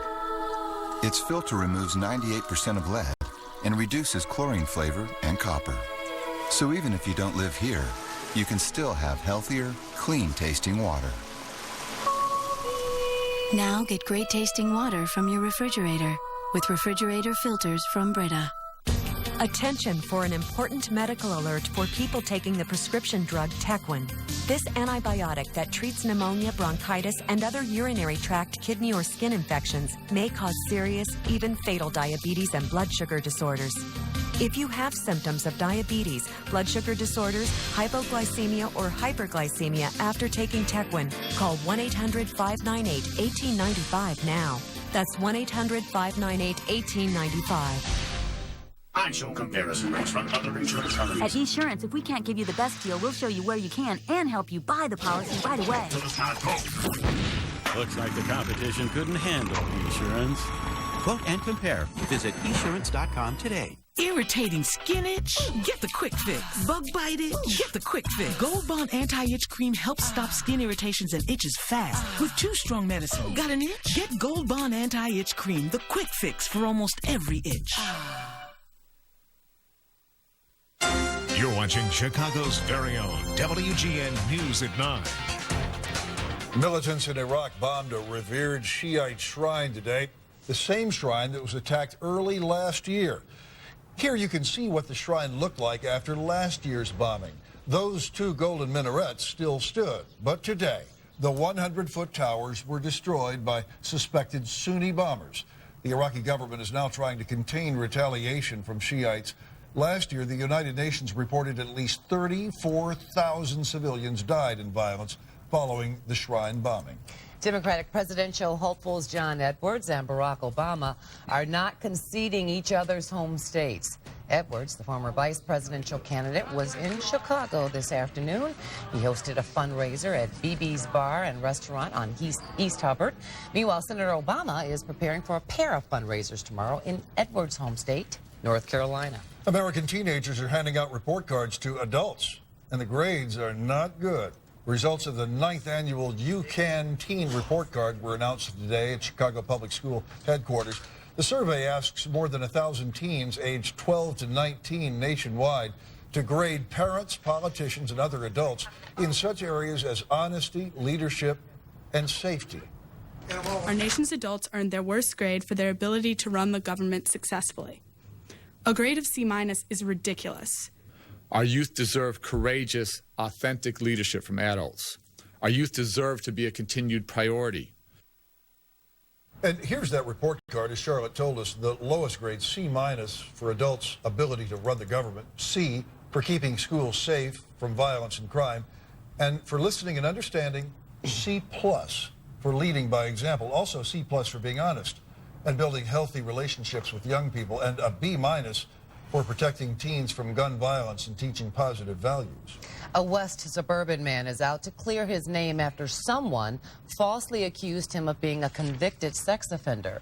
Geneva's Chuck Bowen says someone started delivering flyers in his neighborhood that claim he's been convicted of sexual assault 3 times. Local and state police confirm that is not true. And while his friends and family know that those claims are false, Bowman still feels that he needs to set the record straight. I've been a member of the Fox Valley area since I was born 53 years ago. It's just that you do anything you can to get to the bottom of it. It's very frustrating. Understandably so, Bowman immediately contacted police after the flyers hit the streets, and the police tell WGN that there is no record of him being charged or convicted of any sexual offenses. Investigators are now looking into that case. Very peculiar. Terrible thing to do to someone. Coming up next, the rain is on hold. Gorgeous night out there tonight, and Tom Skilling's pushing those rain clouds off of the weekend. In fact, they're practically off of his forecast. All right. Plus, it's approved. They say it's effective. And by the end of the week, this diet drug will be available without a prescription. Hi, I'm Tony Santori, and this is my story. I love cooking for my family. I love cooking for my friends. Mostly Italian food. That's my passion. I love to get in there and really do it up right. I like to flip it. I like to make a show out of it. I have arthritis in my shoulders. It stopped me from cooking for a long, long time. Once I take a leave, the pain dissipates. It makes it bearable, very, very bearable for me. I'm pain-free. I'm up there with my pots and pans, stirring everything, flipping everything. The league gave me my Italian back. I got news for you. Now I'm out there doing everything I want to do. Strong, like family.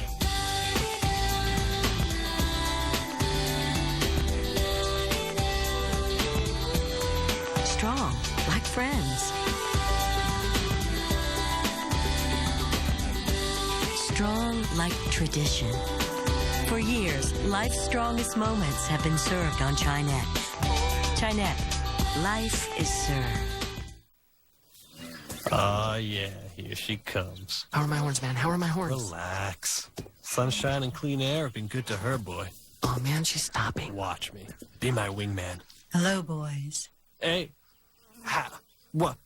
Ask her name. Shut up. Would you leave me alone? I'm trying to... Well, that went real well. Yeah, well, the wingman doesn't talk. Great cheese comes from happy cows. Happy cows come from California. Real California cheese. I'm Mark Goldston, Chairman and CEO of Net Zero. Look, we all know that every internet provider takes you to the same internet, so why pay more to get there? At Net Zero, we give you internet access at a great price, starting at $9.95 a month. You'll get features like pop-up blocker, virus protection, and the fastest surfing over dial-up. And Net Zero is risk-free with our 30-day money-back guarantee. All this for just $9.95 a month. Call 1-800-NET-ZERO or visit netzero.com. WGN News is sponsored in part by True Value.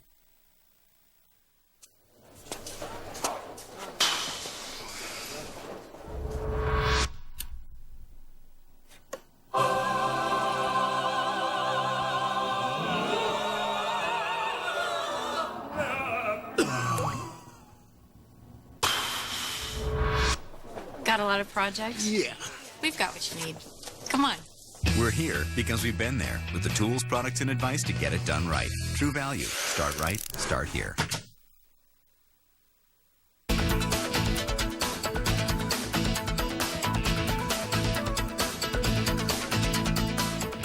We like the weather every day in Chicago, and Tom says we can chalk it up to something you call a blocking pattern. A blocking pattern. That's where things, major elements of the atmosphere just do not move. The bad stuff gets blocked out. Yeah, and so often we're caught under the bad stuff when a block develops. But this is one of these rare instances when we're caught in the midst of the sunshine, and we've got another beautiful day on the way tomorrow. Though a few clouds could come in later in the day, this has been the longest string of consecutive 100% sunny days in 2 years here. And if tomorrow were to stay 100% sunny, we don't think it will because of high clouds. Look at the Mariners out today, by the way. That would make it the longest 100% sunny string in almost 2 decades. Gorgeous weather. Temperatures cooler by the lake. As you can see there, we're being pleasantly air conditioned by it. But you can see out here in the west, big storms roaming the plain states. And that's not the only place. There have been over 600 severe weather reports over the eastern United States. Look at the thunderstorm watches in effect.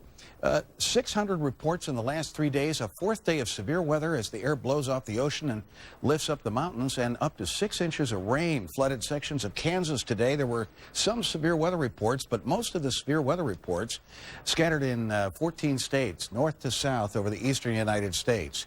The biggest rains have been happening out west. Now, here's an example of how a blocking pattern can be a negative, because you'll notice these storms flaring much as they had day after day all this week.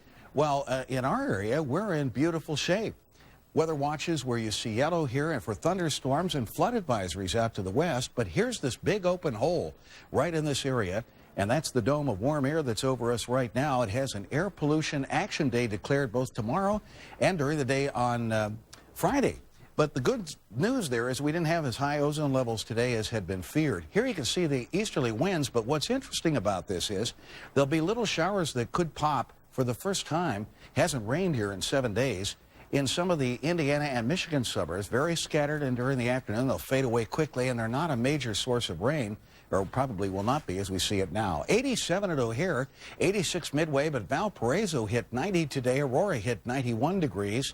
We had 90-degree temperatures on our weather bug system out through the western end of the metro area as well. Plainfield hit 91, and here's the corridor of warmth, the rain-cooled air there, and the blistering heat, which has Phoenix going up to 110 in coming days. So, and then you see the cool air with the winds blowing off the ocean.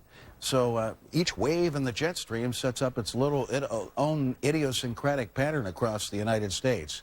High pressure stalled in place, so tomorrow the RPM model running house here shows the big storms blowing up in the plains, and the focus for severe weather tomorrow will be the Carolinas, including parts of Georgia, too. That's an area outlook by the Storm Prediction Center is likely to take these 60-degree dew points, run them up the Appalachians, and produce big storms while new storms form out here in the plains as light winds blow in our area at night, and they pick up a little bit during the day. They're coming off the water, and that's why we've air conditioned the city, but we're not bringing that cold air in as far because the lake has gotten warmer. Here you can see this buckled jet stream, a big buckle in the jet here, but with time this buckle collapses. You'll see the system settle southward. That's a couple of days into the future, but let's go even farther here, out 5 days.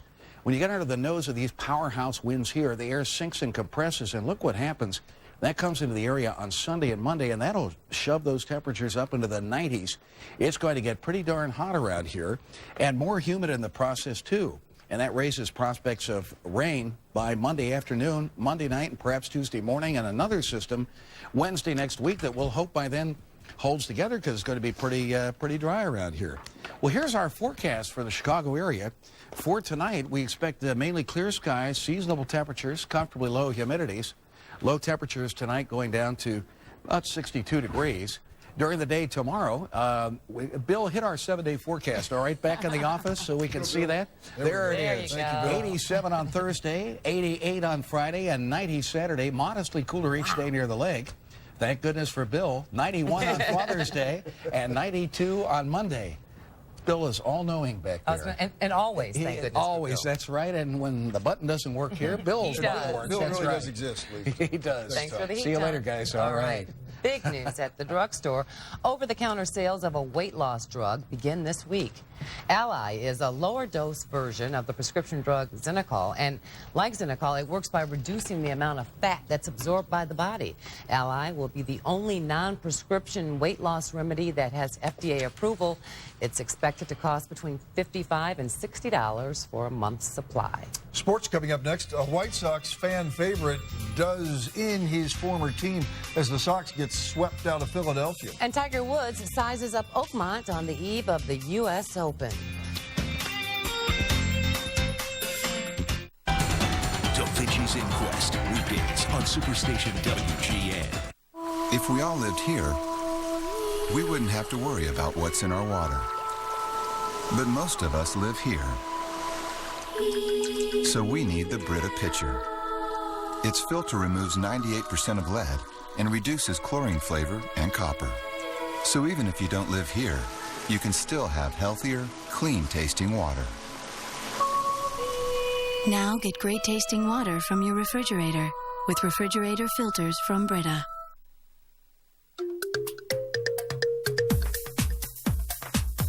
Live from WGN TV Chicago, the official drawing of the Illinois Lottery. Good evening, everyone. I'm Linda Colmeyer with your winning lottery numbers for Wednesday, June 13th, 2007. I wish you the very best of luck. Let's go with the first game. It's pick 3 as always. The first lucky number is 9, followed by the second number, 1, and your third and final pick 3 for tonight is 9. That makes the winning pick 3 numbers for tonight 9, 1, 9.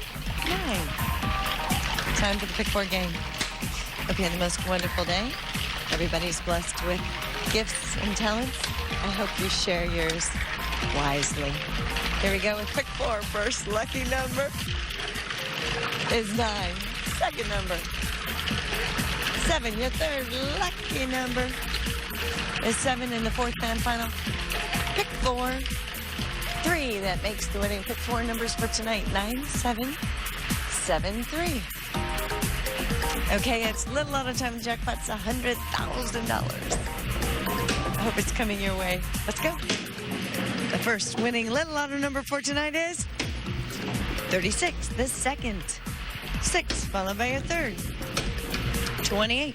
Up next is a fourth, 7, and the fifth and final little lotto number for tonight, 38. That makes the winning little lotto numbers for tonight 36, 6, 28, 7, and 38. Okay, it's a lot of time, and the jackpot is $3.75 million. That would be a lovely gift for tonight, wouldn't it? The first winning lotto number for tonight is 37, the second, 42, your third, 12, followed by the fourth, 48, the fifth, 15, and the sixth and final lotto number 38. That makes the winning lotto numbers for tonight 37, 42, 12, 48, 15, and 38. Mega Millions is $45 million. Oh, get a ticket and I hope it's a lucky winner. I'm Linda Comer. Good luck and good night. Tonight's lottery drawing was brought to you by WGN TV and supervised by the accounting firm of Clifton Gunderson.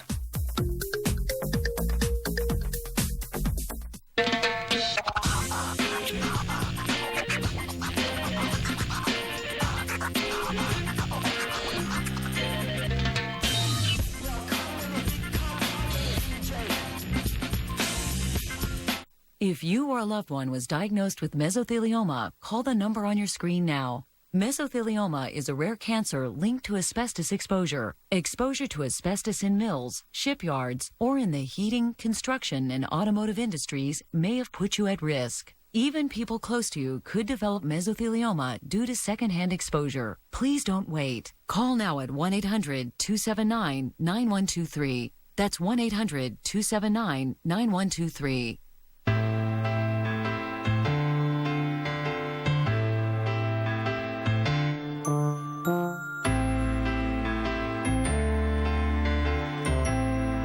Doesn't need a better way to fake a good night's sleep.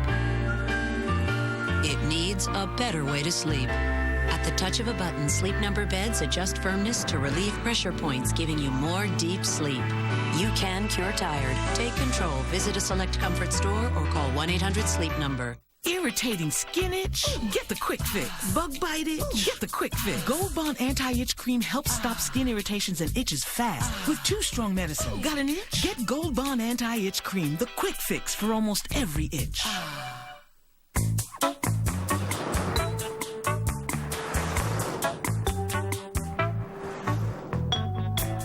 Call today for the Gold Delta Sky Miles credit card from American Express and start earning double miles in more places more often.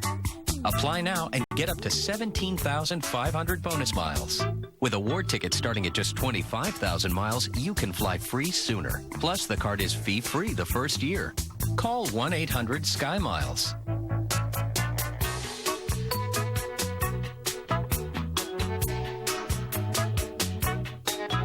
Call now for the Gold Delta Sky Miles credit card and earn 2 miles for every eligible dollar you spend for even faster travel awards on Delta and over 17 airline partners. Take advantage of this great offer today and get 17,500 miles closer to a free trip. Plus, enjoy the card fee-free the first year. Apply online or call 1-800-SKY-MILES now.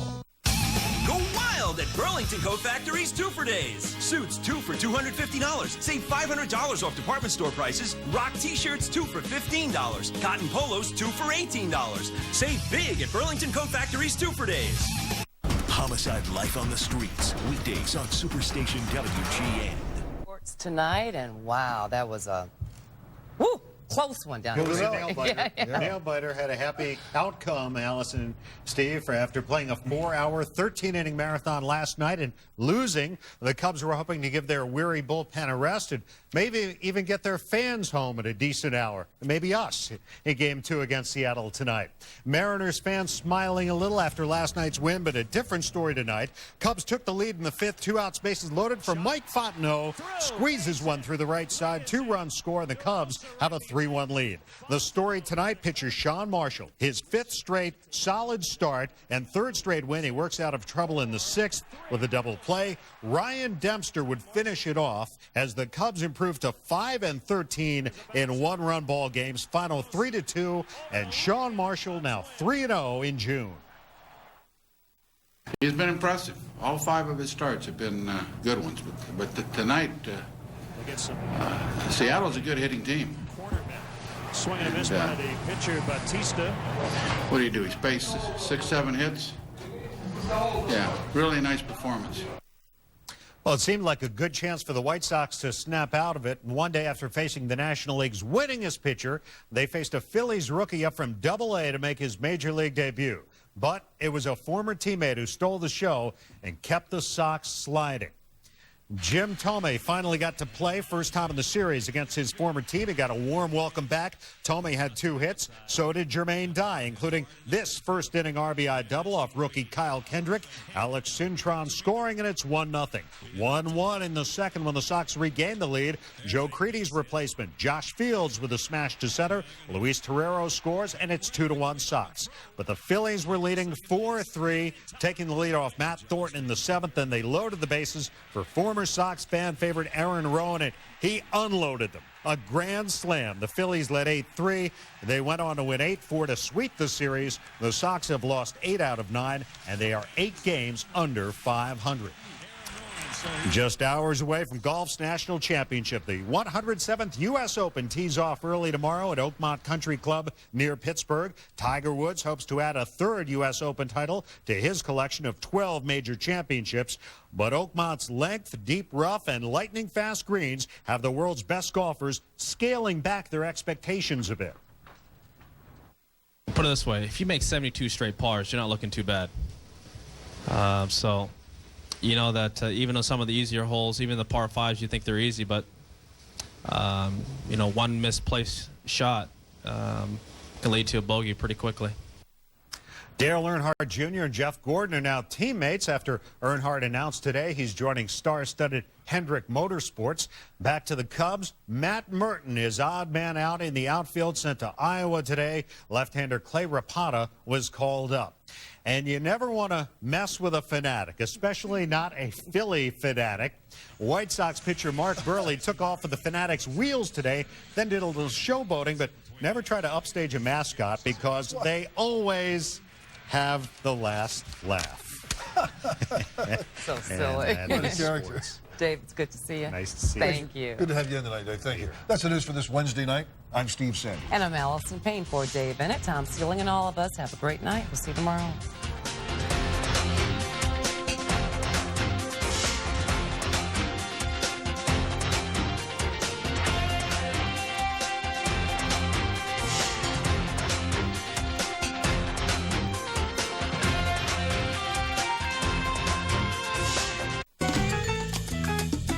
Join the fabulous foursome.